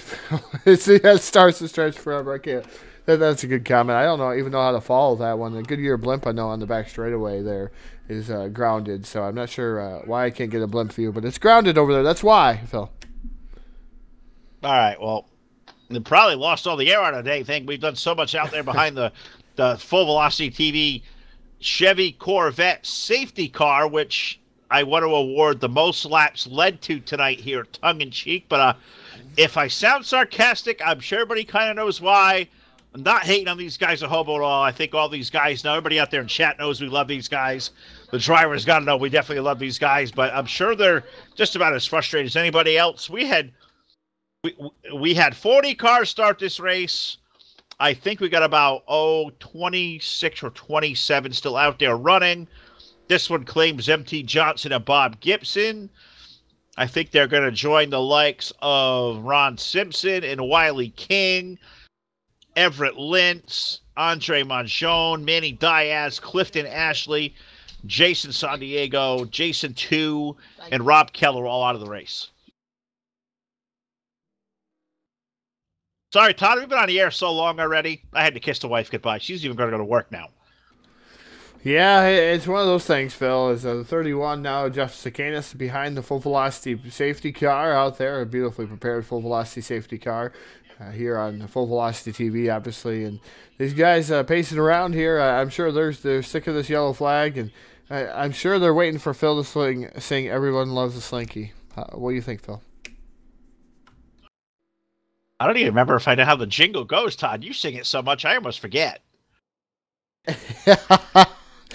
I'm not going to be backed into the corner on that one. We want to hear your voice. Baby shark, do. No? No, Question mark. That's not "Everyone Loves a Slinky, a Slinky." See? I knew I'd get you to sing. Back you into the corner. Yeah, I got you. I can break into the random 80s rock song, anytime at all, too. I'm known to just bust in a song and dance anytime, so we don't want to do that with the mic open, of course. If y'all could ever hear what goes on here when my mic is off key, it's horrendous. But I'm hoping you guys out there are laughing along as much as we're trying to make you laugh, because I'd like to say this race is a tongue-in-cheek laugher here. Is Daytona not being kind to Hobo. You would think that, especially the home base in Hobo, Todd, Hoboken, New Jersey. I know we're up here in the Northeast as well. The beasts of the Northeast were our Full Velocity TV with Phil and Todd. I mean, it's cold. It was cold up here today. We got snow on the ground. Oh boy. Everett wants to come. Oh, this may happen. But, I mean, you would think they come down to the sunshine, the beaches here at Daytona. You think they'd all be happy. Of course, we got Steve who comes down from the West Coast where he's at the beach every day, so he probably doesn't care. But the rest of these guys you think would be, all happy about it. And all we're doing is spinning around and doing the Macarena, and maybe we get Everett to sing Baby Shark. Yeah, maybe. It might be something that we'll have to do here on Full Velocity TV. The Macarena, that's something I haven't heard in a while, Phil. I remember that was huge back when I was a kid. But here's the problem we have right now, Todd, and we'll do some real-time stuff here. There's not anything here to cover on the racetrack because we're still in a yellow. For us to get Everett to sing, it would have to require us getting you into the Hobo Racing TeamSpeak, where I'm kind of sitting there, because they had 40 drivers here. Even the TeamSpeak is so full that even we both couldn't fit in there. So I think some of the space may have emptied out now, but I don't know if it's possible to get you over there, because if you're not there, we don't get Everett singing. So that may be a challenge. Well, we can get him to come over to this TeamSpeak. It's Dirt Slinging Outlaws TeamSpeak. Yeah. There's always a way around it. I don't know. And Everett's even said he may even Skype in and do the Macarena even. I mean, whew. I love you guys over here in YouTube chat. I wish Everett was out there racing. I wish they were all racing. Even I'm looking at the game chat. You know the in-game chat, Todd, that nobody can see? I just saw Brendan say, all these pace laps, I need a beer. I don't condone drinking, which I'm definitely full of crap, because I think it sounds really good to do with it, especially a night like this. But I kind of almost echo that sentiment. Nice cold one. I don't drink beer, but for this race to get over, if I get to suck a beer down just to see a green flag run to the end, I would certainly take it. If they can go green flag from the end, I'll do I'll slam one right then and there. Slam it. That's it. Yep, that's what I'll do. Phil. How about 2? We're in. We're in. But as Everett says, going to be in the Hobo speaker bus, Todd. So we're not going to get him to sing. But the good news is, Full Velocity TV safety car going to make a left-hand turn to pit road. Jeff Stakanis, Herman Reese, Fugate, Ricky Bumbalo, Rich Nappick, our current top 5 now on lap number 42 of 70. Mercifully, we're past the halfway mark. I am begging for more than a lap and a half of green flag. We're going back at it again. Stakanis going to lead the field to turn 1. Side-by-side battle for third. We'll try to be a race broadcaster for a minute. Ricky Bumbalo to the low side of Fugate, and now maybe makes the run at Herman Reese. Ricky Bumbalo, that green gas monkey car, trying to make something happen off of 2. And that Bumbalo machine, fantastic paint scheme on that machine. Is the black and the green stick out there, and these guys are already slicing and dicing their way as Bumbalo moves down to the bottom. The 23 look to try to go out of the line there. The 73 of Herman Reese now up to that second spot as Ricky Bumbalo now fighting side by side with Herman Reese for the second spot. Then we got the 23 down on the bottom. Again, that's Maverick. The number 9 of Stakanis is on the top shelf of the Speedway right there, pushing the 73 of Herman Reese. That Sundrop sponsored machine. I haven't seen one of those in a long time here in upstate New York, Phil. Who's driving the 9 car? Jeff Fugate. You said Stakanis. I was going to say Fugate, Stakanis. They're both Jeffs. They're both teammates. I guess we'll go with that one. Yeah, that we got 2 green cars there with that Sundrop number 9, that black and green 85 Ricky Bumbalo. They say green is unlucky. Well, those guys are going at it for third right now. Here comes Rich Nappick up the outside with a good push from Harry Cody in at the number 13. This looks like green flag racing. Daytona, Todd. Let's keep it up. Yeah, I tell you what, Phil. Let's put some more incentives out there. If they end this race here and they stay green, these guys can't hear us. These guys can't hear us. Some can, but if they can stay green the whole race, how about Full Velocity TV gives them a free broadcast? I like that. Yeah. If they stay green the rest of the night, we even got Steve out there saying he'll donate $20. And Steve, we got another yellow. I'll tell you exactly where you can send that $20 to, because we do have a really good fundraiser going on. If you guys don't follow us over at Full Velocity TV on Facebook, we have a great fundraiser going on through the month of May for the CHD awareness there for the American Heart Association. So you want to donate $20, Full Velocity TV there on Facebook. Got that fundraiser pinned here, but we're under green flag racing. Let's talk about it. We got Jeff Stakanis up front with Herman Reese, Jeff Fugate, Rich Nappick, Harry Cody in our top 5. First car stuck on the outside is at 85 of Ricky Bumbalo, but here comes that nicely black and green Prilosec 360 number 36 car of Rob Heath. There's a lot of green out there in the field. Hopefully the racetrack conditions match all these green paint schemes. There is some fantastic racing going on out there, Phil. Yeah, there is a lot of green cars out there. I never noticed that, but there is a ton of green cars out there. But Jeff Stakanis continues to lead Herman Reese and Jeff Fugate. The number 6 of Rich Nappick's running in that 4th spot. Harry Codienne is running 5th in that 13 machine. So these guys are fighting tooth and nail, but the battle for that 5th spot is where it's at between Harry Codienne and the number 85 of Ricky Bumbalo. Bumbalo on the top shelf of the Speedway, trying to work something there in that top groove. This is Daytona TR 1.4, so it's a Tally Rally version. And if I do believe if you can get enough cars lined up top, you're going to be wicked, wicked fast. Nappick now going up to the top shelf. He's had enough of the bottom. He wants to go for the lead. Yeah, Rich Nappick doing a great job, and I just saw one car, Todd, dart from the top lane all the way to the bottom. It was a black and yellow car back there. I think it was a 129, or 029 rather. Keela Jewel, so KJ making something happen. KJ's not a guy who likes to sit back and do a whole lot of sitting back there. KJ starting to go back to the front as this guy over to on the other side of my headset singing at me. I'm pretty sure he's got his microphone muted, but he's singing. As Rich Nappick tried to make a bid for the lead, it came up a little tad bit short, and now he's going to fall back to the clutches of, it looks like, Harry Cody ins 13 on the inside there with KJ pushing down low. It's still Jeff Stakanis leading Herman Reese at the line. And still doing fantastic up here, though, as we are double file up top here. Number 6 of Nappick getting a little bit more of a run. Now up to alongside the door of the number 9 machine. That is Jeff Fugate in the number 9. Again, the 6 of Rich Nappick trying to make some headway on the top shelf of the Speedway. I do believe they need a couple more cars up there, but Rich Nappick now getting up alongside the 73 of Herman Reese. Maybe they're going to make a liar out of me here, Phil. That's been done a time or two, but the number 6 of Nappick now moving up next to Herman Reese. But Stakanis can choose whatever groove he wants to choose. He can go low, he can go high, he can just kill the run of both those lanes and just stay up front. Well, that's the beauty of this Tally Rally version of Daytona is you really can run both lines. You can keep it glued to the bottom, but you can let it just kind of sneak up high and kill that run, as you said. And, we're Cup physics out here, Cup cars at Daytona. So even the Tally Rally version, you can really stall that run, kind of reminiscent of years ago what Dale Jr. did when the year he went down there, just kind of murdered their butts at Daytona. So, yeah, you can see Stacanis right now leading Herman Reese, Rich Knappick, Jeff Fugate, and Ricky Bumbalo making up our top five. Knappick trying his best to pull the top side up there with Bumbalo pushing. You got Rob Heath's 36 up there, Steve Grant's 11.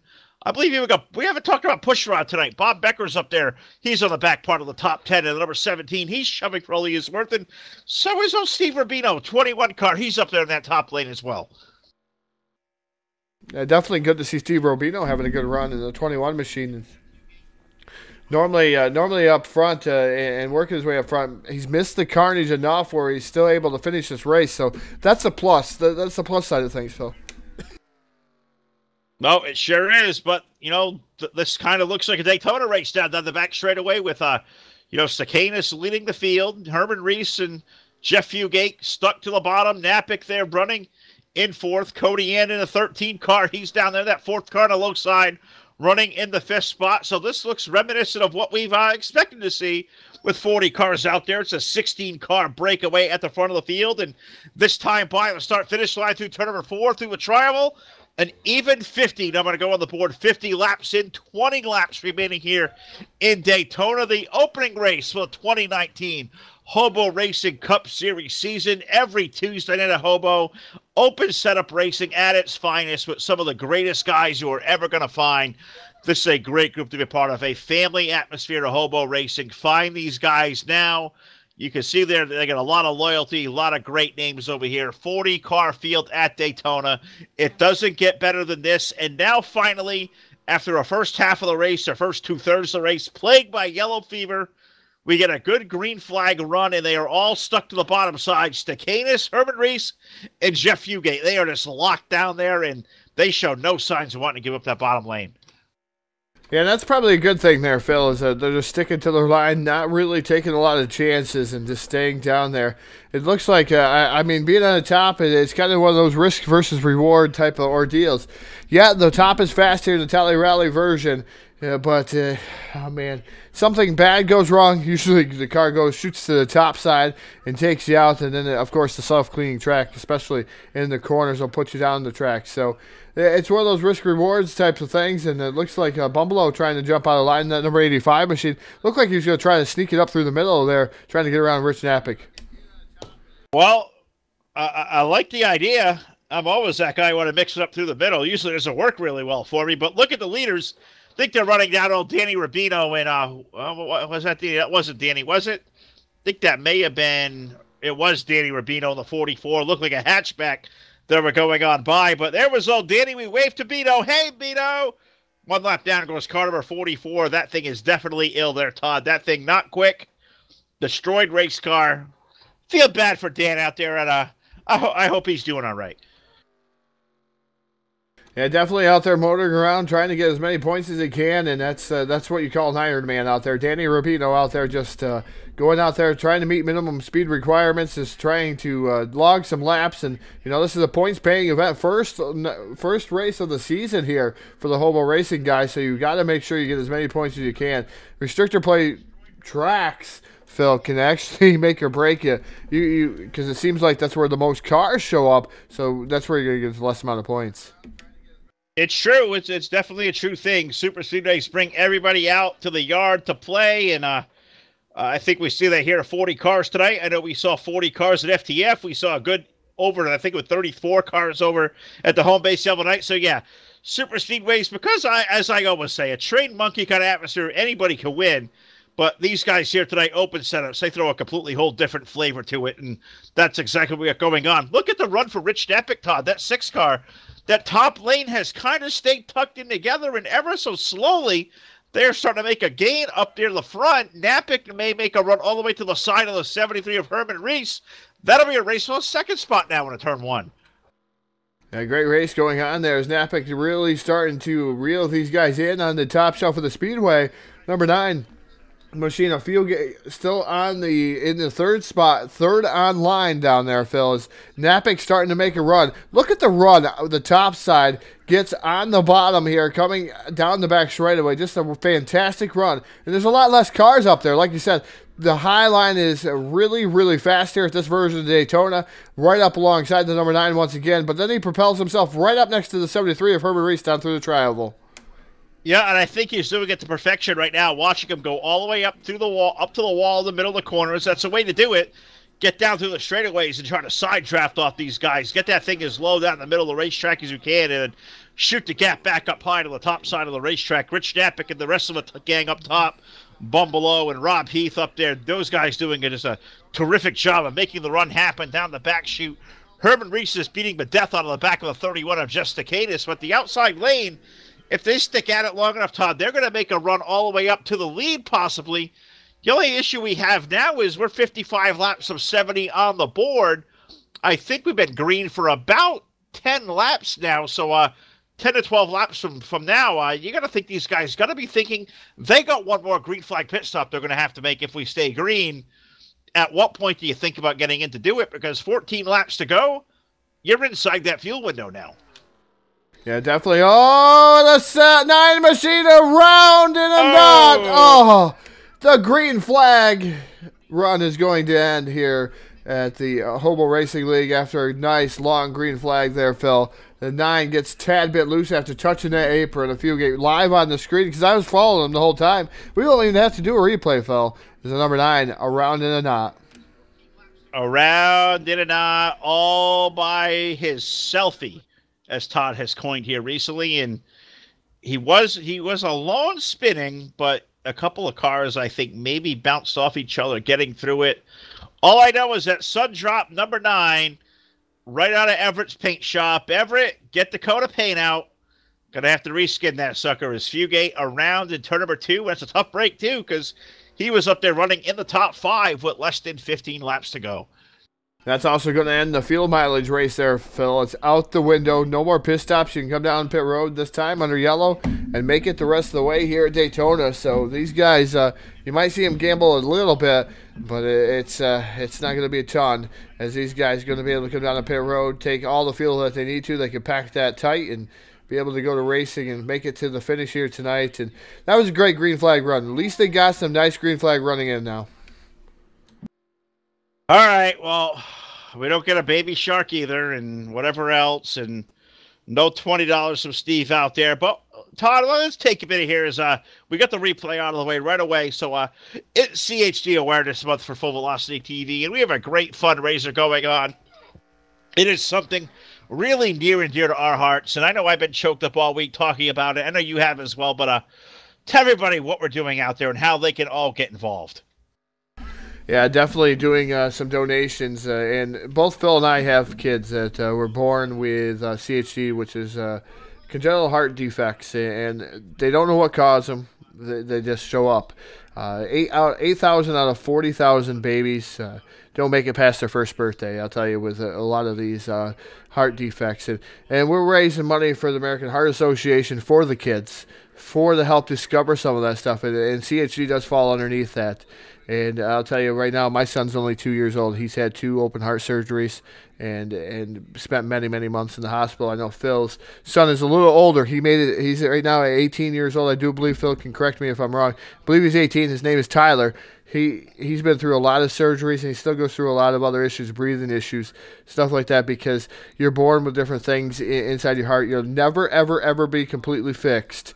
It's always repaired. Stuff is repaired, and it continues to be repaired throughout their whole life. So it's one of those things that we want to stamp that out. We want to actually see what happens and try to help in the future. I know I did some different things that they wanted. They wanted to take blood samples from me, saliva samples from me. I did all those. The reason being is because I don't want parents to go through what we had to go through, and I know Phil was there for me through thick and thin through that stuff, and I'm getting better as the month goes along talking about this, but we're raising awareness for that. We're raising money for that. It's on Facebook. It's Full Velocity TV. It's pinned to the top of the page. If you could donate anything, if not, just share it. Share the link out there and show everybody that a share could get somebody else to donate. So that's just one of those things that's really hard for us to talk about. It's getting better as the month goes on. So it's going to be up there all month. Please stop in. If you have anything to donate, go ahead and donate to that. It's one of those things, Phil. I mean, I can keep going over and over about it, and I don't want to get choked up on air because I've already done that enough this week. So, guys, just if you can, donate. Absolutely, and I echo that sentiment as well. I put the link out there for all you guys out there, guys and gals on YouTube Live tonight. You want to take that link out there and share it, and anybody out there. It means so much to us. As Todd said, both of our boys born with CHDs, and it turned my family upside down. My boy, thankfully, has made it to age 18 and doing well for the most part, but really having a hard time here through the winter months. Stuff with his lungs, and the stuff with his lungs that's connected to his heart, and really having a tough time this winter. So it's something you never really escape. As much as we had good health for a long time, it's always going to be there. He's never going to get past it, and these kids sometimes just don't ever get past it.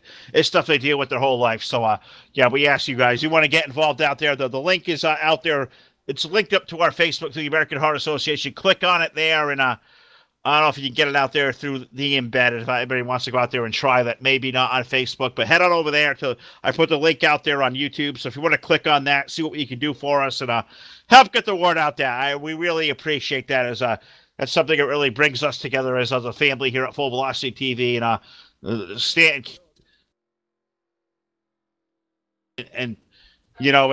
we promote this fundraiser. We're family here as the Stanton family, the Cass families. We've gotten really close here over the last couple of years, going through a little Sheldon's deal there for Todd and Jess. So love those guys to death, and help get a part of this big fundraiser, guys. And just want to announce here, we said if we get a good green flag run in, we're going to give Hobo Racing a free broadcast, so we're absolutely going to stay true to that word. These guys are great to us. I know they're better than this. We're going to do that, go back forward. If you guys can share that link out there for us, we're going to come back here and do a show for Hobo here next month, and we're not going to take any money from these guys. We're going to make that the contribution from Hobo to our fundraiser as well. So we'll pass that word along to Steve and the gang, or somebody else would like to. We'll talk to them afterwards. So thanks for listening to our soliloquies there, guys. And we've done a lot of talking here tonight live on Full Velocity TV. There has been a whole lot of green flag racing to talk about, but we'll certainly we'll do our share here the next 10 laps. I'm hoping, Todd, as I think we're getting ready to come back to green next time they're coming through turn 4 now. I think lights will go off atop Full Velocity TV safety car.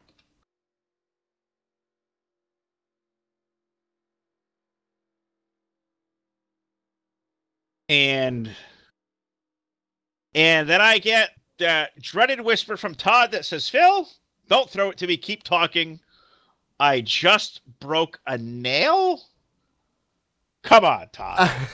I'm good now. Broke a nail. I'm good now. I got my finger caught in the steering wheel, and it ripped half my nail off. So, what are you got a steering wheel up there for? You're not broadcasting and driving. I'd like to steer while I imaginary steer while these guys are racing around and going, Oh my. All right, we're officially off the rails here on Full Velocity TV. Completely just off our rocker. Completely.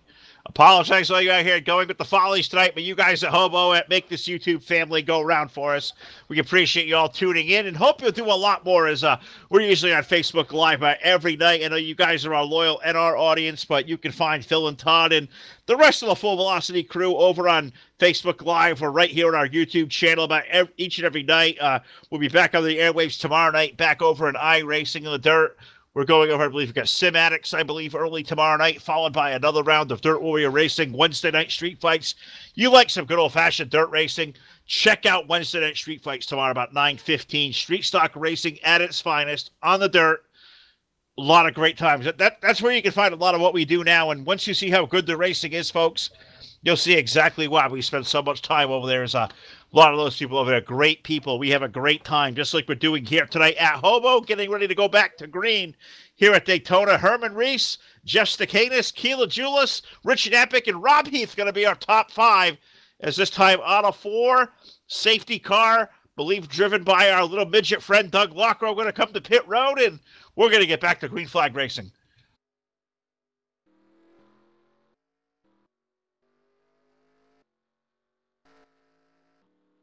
As the green flag finally flies into the air, Phyllis, I'm choking myself up after making the motor noises. I'm about crying. I can't believe I did something like that on the air. But Herman Reese out there driving really, really down to the bottom here, blocking off the run of the 31 is Jeff Stakanis. Look at the 029 of KJ up to the top shelf of the Speedway, that black and yellow 029 machine. All by his lonesome. He has no help as of right now, but Harry Codian up to the top shelf. He's so lonely, Mr. Lone. Oh, shoot, the mic was on. Sorry, folks. That's been my song at Daytona all week with my tore-up race car. I don't want to do that here. We're back here racing at turn number 3 and 4. Herman Reese leading Jeff Stakanis. Here comes Rich Napick. Rich has pulled to the inside now. He makes his way past, I believe, the Cody N number 13 car. And here comes KJ's 029, that black and yellow. Todd, don't start. Black and yellow car up on top of the racetrack. KJ with a good run up high, looking for second in turn 1. Yeah, I'm not going to start there. As Herman Reese leading the charge here. Jeff Stakanis running in that second spot. It's still a side-by-side battle between KJ and the number 6 of Napick. 85 of Ricky Bublo right there on the bottom groove in that Gas Monkey sponsor machine, like you said there, Phil. No, it's not Ricky Bublo. It's the number 36 machine of Rob Heath in the 360 machine working on the bottom side. So these guys fighting pretty good. They're pretty much staying away from each other. You see a lot of side drafting going on out there, though. Look at KJ Muscle up next to the number 73 of Herman Reese. I believe he's going to lead this lap. Yes, indeed, he's going to. There's a lot less cars up there, Phil. It really is, but I see KJ enter a field. I know that guy's legit. He is going to be up front contending for a win, and him and Harry. Now, look, big wreck. They're all on the wall. Right up front, I think that started with a bump draft gone wrong off the 13 of a 29, and we got chaos down the backstretch. Caution once again on the racetrack, and you're not safe anywhere tonight.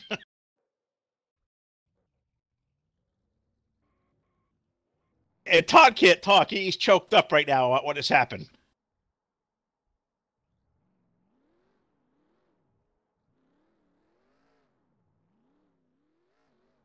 All right, Todd, come back to the replays. I see it back, and what in the world am I seeing?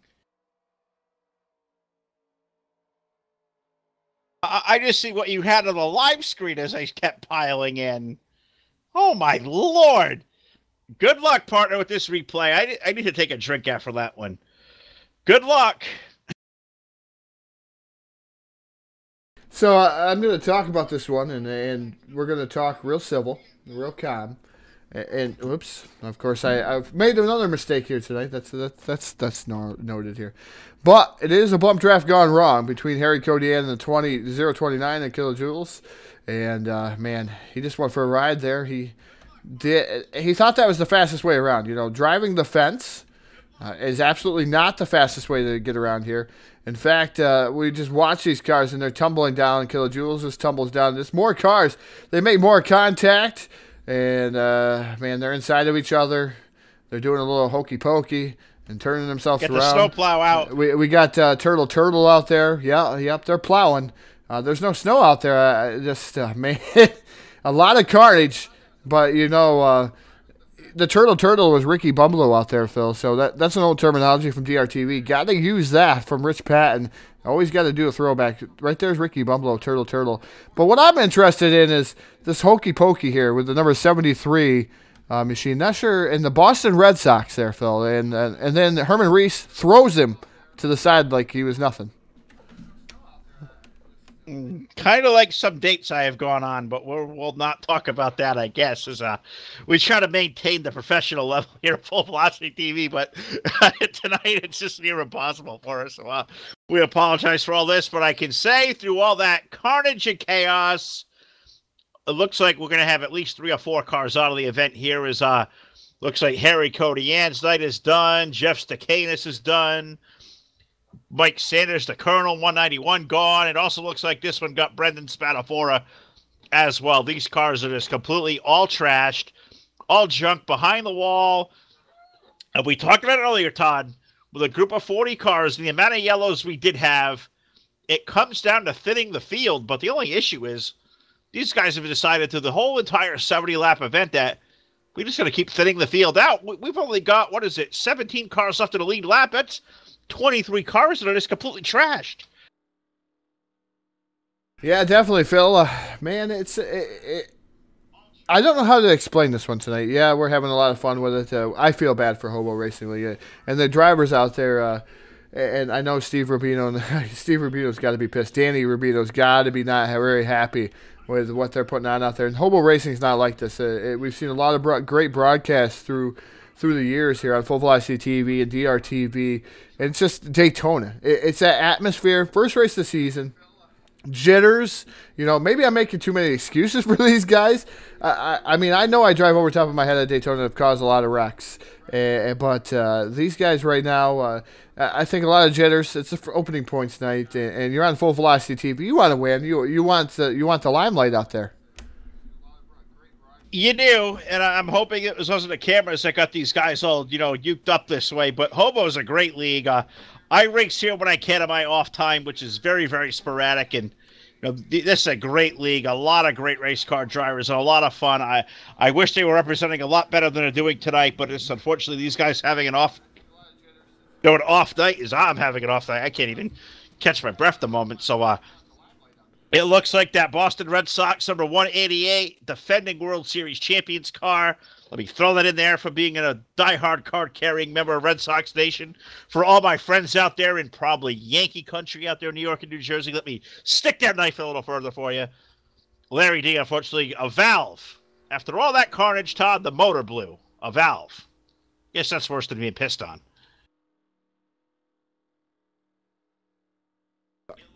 I don't know. They tore apart my motor for a piston, and man, there was more run than the piston in that motor there, Phil. So I don't know. Valve, rat-a-tat-tap. I mean, a valve. I guess that's anything with the motor. You don't want to see that up on the screen because you're done. There's no fixing it. There's no repair. It's just you're done, and it's unfortunate you can't even go out there smoking anymore. I hear you, and I see guys like Everett out there in the chat. I see Brendan out there, and I know you guys are all frustrated. Go Mets, go Mets. That's right. We're all frustrated too. I mean, nobody wants to showcase, your league out this way. We certainly don't want to do Hobo this way. Is definitely by far and away our favorite league. To come back here in NR and broadcast. These guys are great friends, great people. And we wish we had a better broadcast for it, but we're doing the best we can. I hope you guys don't poo on us for it. We're trying to have some lighthearted fun and play around and make this what it was here tonight. But 66 laps of 70 in, so maybe one more run at it here. But looks like we have a new race leader in Maverick, the number 23 up front. With old pushrod Bob Becker second, Steve Grant running third, Troy Donahue fourth, and Duke Sorensen now up in the top 5 with Rich Knappick in 6th. Steve Rubino finds himself with a chance to win. He's in 7th, Kevin Roy 8th, Joey Sigmund 9th, and Daniel Dupuis, the number 24, running in the top 10 with Eddie Rayleigh at 11th. Danny Hardy running in the 12th spot with Corey Lingle running 13th, Rich Fenkel running 14th in the 2. And Jeff Newgate, the number 9, running 15th. KJ, the number 29, last car on the lead lap, but certainly going to have a little damage there. He is 16th. Danny Rubino still out there, 1 lap down, 17th. Ricky Bumbalo, 18th. Randy Smith is 19th. And Herman Reese, the last car running out there in the top 20. So, got 20 of these guys still soldiering on. You got guys like Larry D., Harry Codian, Jeff Stakanis, Rob Heath, Mike Sanders, Brendan Spadafora, G.I. Blues, Keith McLean, DJ Hinsky, M.T. Johnson, Bob Gibson, Ron Simpson, Wiley King, Everett Lintz, Andre Monjone, Manny Diaz, Clifton Ashley, Jason San Diego, Jason Tu, and Rob Keller. All those guys out of the race here. Full Velocity TV, lap number 67 on the board. And I think, Todd, this time around, I think it's safe to say the final restart of the night. This one ends in a green or yellow. We don't know, but I think this is the last time we should be able to call the Full Velocity TV pace car coming to pit road. Yeah, hopefully this is the last time we get green flag racing all the way to the finish. How many viewers want to see that? I know I do. I want to see good green flag finish. I want to see a real close finish too. And I tell you what, it's nice to see Pushrod up there, Steve Grant up there, Troy Donahue, Duke Sorensen. It's good to see all those guys up there. Maverick, you know, I'm kind of partial to that John Deere scheme. I love it. The 23 scheme of John Deere. I've always loved those types of schemes, especially when you see John Deere on anything out there. But it looks like the lights are extinguished atop that full velocity pace car. Hopefully going to make that hard left-hand turn for the very final time. And we're going to finish this one under green flag conditions. And pulls down, and we're just waiting on that green flag. The flagger waiting to unfurl there, just waiting to get to that restart zone, basically, where they're going to be able to fire. Green flag is in the air, and we're back to racing here at Daytona International Speedway, Hobo Racing League. And these guys take a lap and a half to get up to full song. We'll see what's going to truly happen here towards the finish of this one, Phil. Yep, the field in turn number 1 now, led by the 23 of Maverick. Pushrod Bob Becker there in for second. Steve Grant up in the third spot, looking high, working that lap number 68 of 70. So next time around, it's going to be white flag out to the field. There'll be one more trip around here at Daytona. We got 2 to go here down the back chute. These guys starting to lean on each other. A little bit of contact. Maverick up front, but Pushrod and Steve Grant, they bang doors into turn 3. Yeah, Grant down there, Pushrod getting a tad bit loose as he was down on the apron in that number 17 machine. These guys battling it out here in the 23 machine of Maverick and Steve Grant trying to pull away from the rest of the field. That's probably a smart decision as these guys fighting tooth and nail to 81 of Troy Donahue up to that third spot as we get the white flag out there, Phil. One more trip around the speedway. One more time around for Carter 23 of Maverick. Chris Rogers, can he hold off the field here? Steve Grant going to make one more run through turn number 1 and 2. Troy Donahue in the 81 car up in the third spot as they work down the back chute for the final time here this evening. Into turn number 3, they're going to head to as yellow has come onto the speedway. This is going to be the race back to the flag into 3 and 4 for the final time. Maverick going to keep it glued down low. Grant going to stay in his tire tracks. Troy Donahue right there for third off of turn number 4. Grant going to try to make one more run at it. Does not look like he's got the run. Maverick, Chris Rogers going to pick up the win here in Daytona. Second going to be Steve Grant. Troy Donahue in for third. Pushrod Bob Becker fourth. And Rich Knappett going to come home fifth. Steve Rubino for sixth. Corey Lingle seventh. Duke Sorensen eighth. Daniel Dupuis ninth. And Joey Sigmund, they're going to round out our top 10 here at Daytona for Hobo Racing. This one ending there under caution on the back straightaway there. They raced back to a checkered flag, and somehow, some way, that Maverick number 23 John Deere sponsor machine, Maverick's going to be the winner here tonight in Daytona. Yeah, the war of attrition is going to be won by the 23 of Maverick, taking down the victory. The 11 of Steve Grant chose to stay right there with him. So the 81 of Troy Donahue looked up to the top shelf of the speedway, tried to get somebody to go with him there last minute. Not going to be able to happen. And a fitting end to this one, Phil. The pace car going to pull in front of the field to take him to the checkered flag here as the 23 Maverick, like you said, taking down the victory. Absolutely right there, Todd. And I'm going to see if we can't head over toward the Hobo team speak, Todd, and see if we can't talk to our top 3 over there and catch up on our top 3 over there. So I'll meet you over there. I know you're going to still log into that team speak. So I'll meet you there, Todd.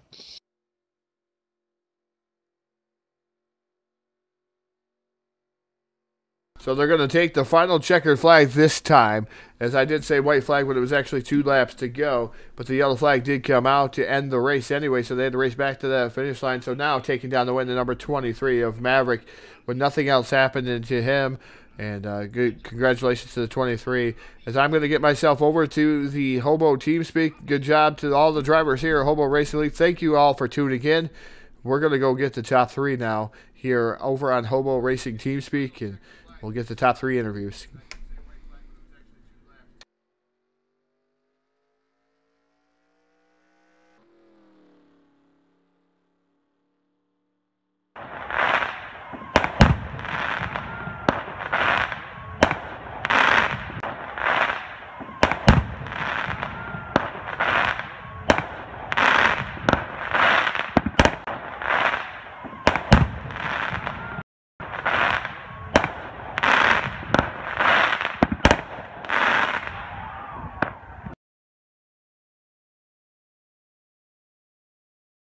and I was trying to keep off the line.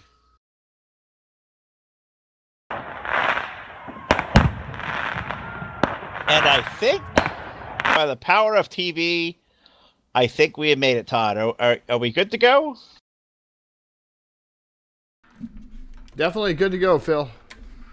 All right. Well, here's the story. Here is we got Maverick pulling into victory lane, but unfortunately, Todd, does not appear the race winner is going to be able to be interviewed here tonight. Looks like his microphone, whatever, is just not working to it. Sounds like he had a wireless headset and do this long race. Even the battery eclipse on that one. So we'll pay homage to Maverick there with the race win. So we'll talk to our top three, of course.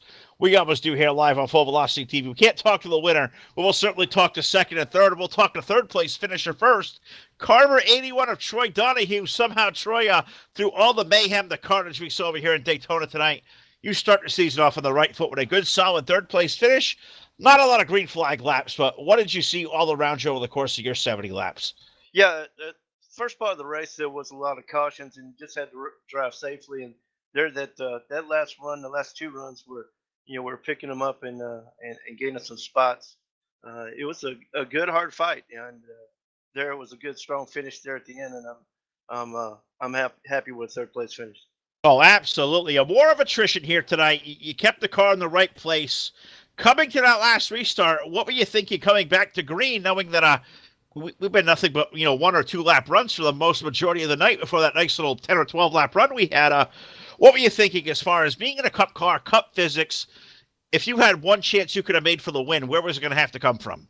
I thought Steve would get a high and take the high side, and I would push Steve up, and then maybe be able to jump down and get that inside line and take it to the front. But we just stayed in line and stayed safe, and that's probably the right thing to do.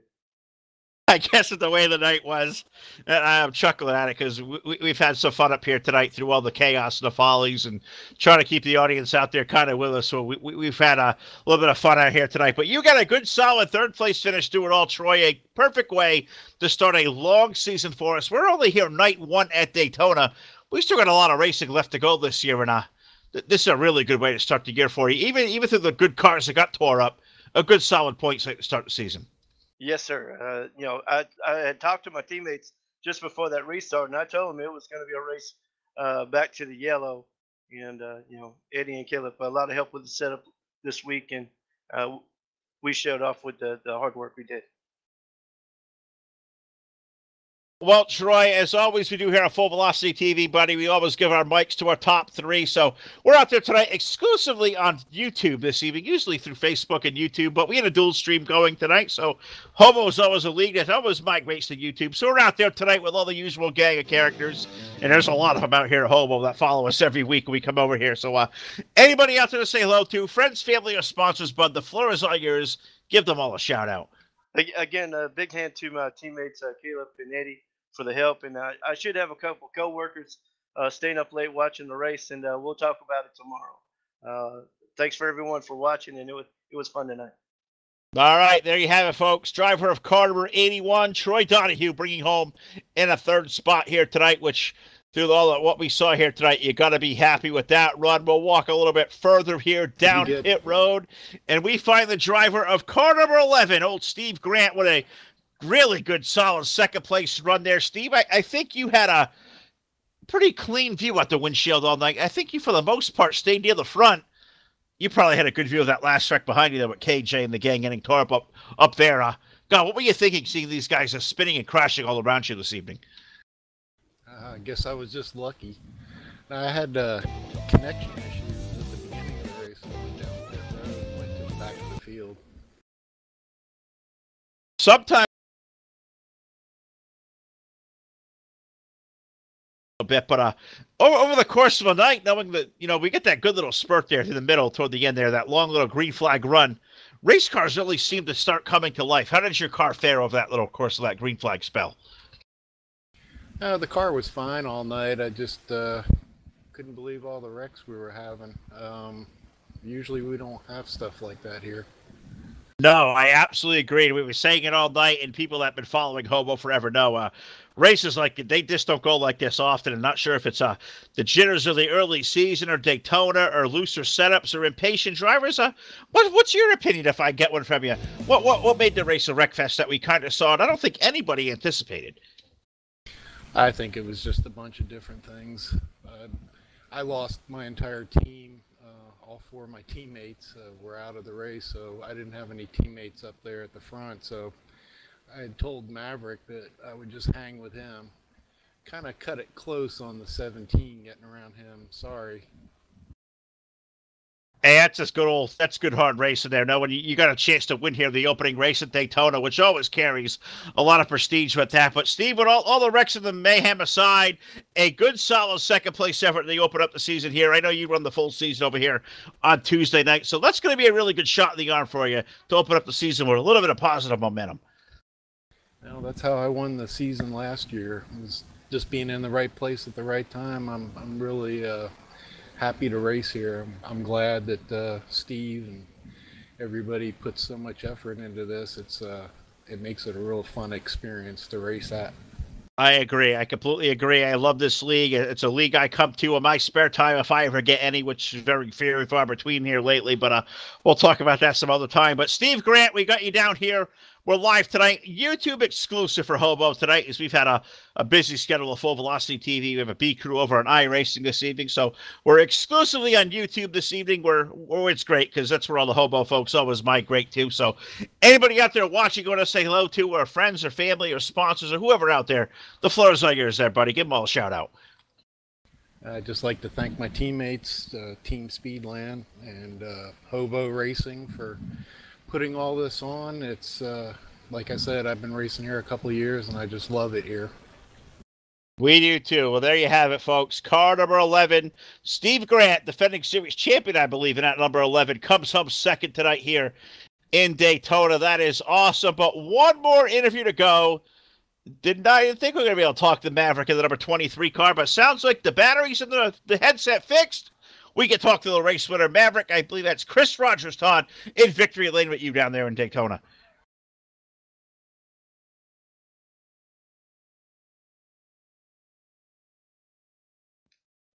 Hey, I'm here, guys. I don't know if how long this thing will keep going, but try to get it charged back up.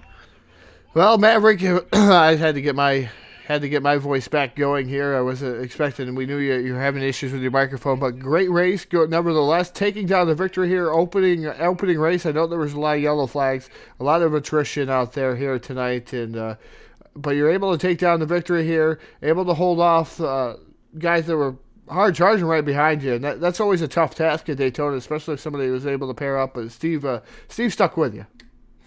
Yeah, Steve. I gotta thank him. He stuck with me right there and gave me a couple of shoves there. He could have tried to pass me down lower, and but he stuck with me. He's a good buddy of mine, so it's good to have teammates out here at Daytona. Yeah, you definitely have to have teammates, yes.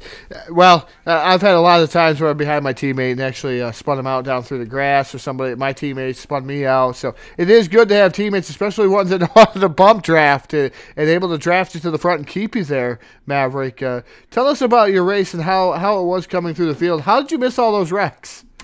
I do not know. It was like Moses parting the Red Sea there. I just saw cars going to the right and cars going to the left, and I just kept my foot in the gas and just drove right through them all. Maybe like cold trickle in Daytona. You got to be ecstatic, though. First win of the season here, Hobo Racing, live on Full Velocity TV. I'm going to give you the microphone, Maverick. The floor is all yours. Thank you, and like to thank you here tonight.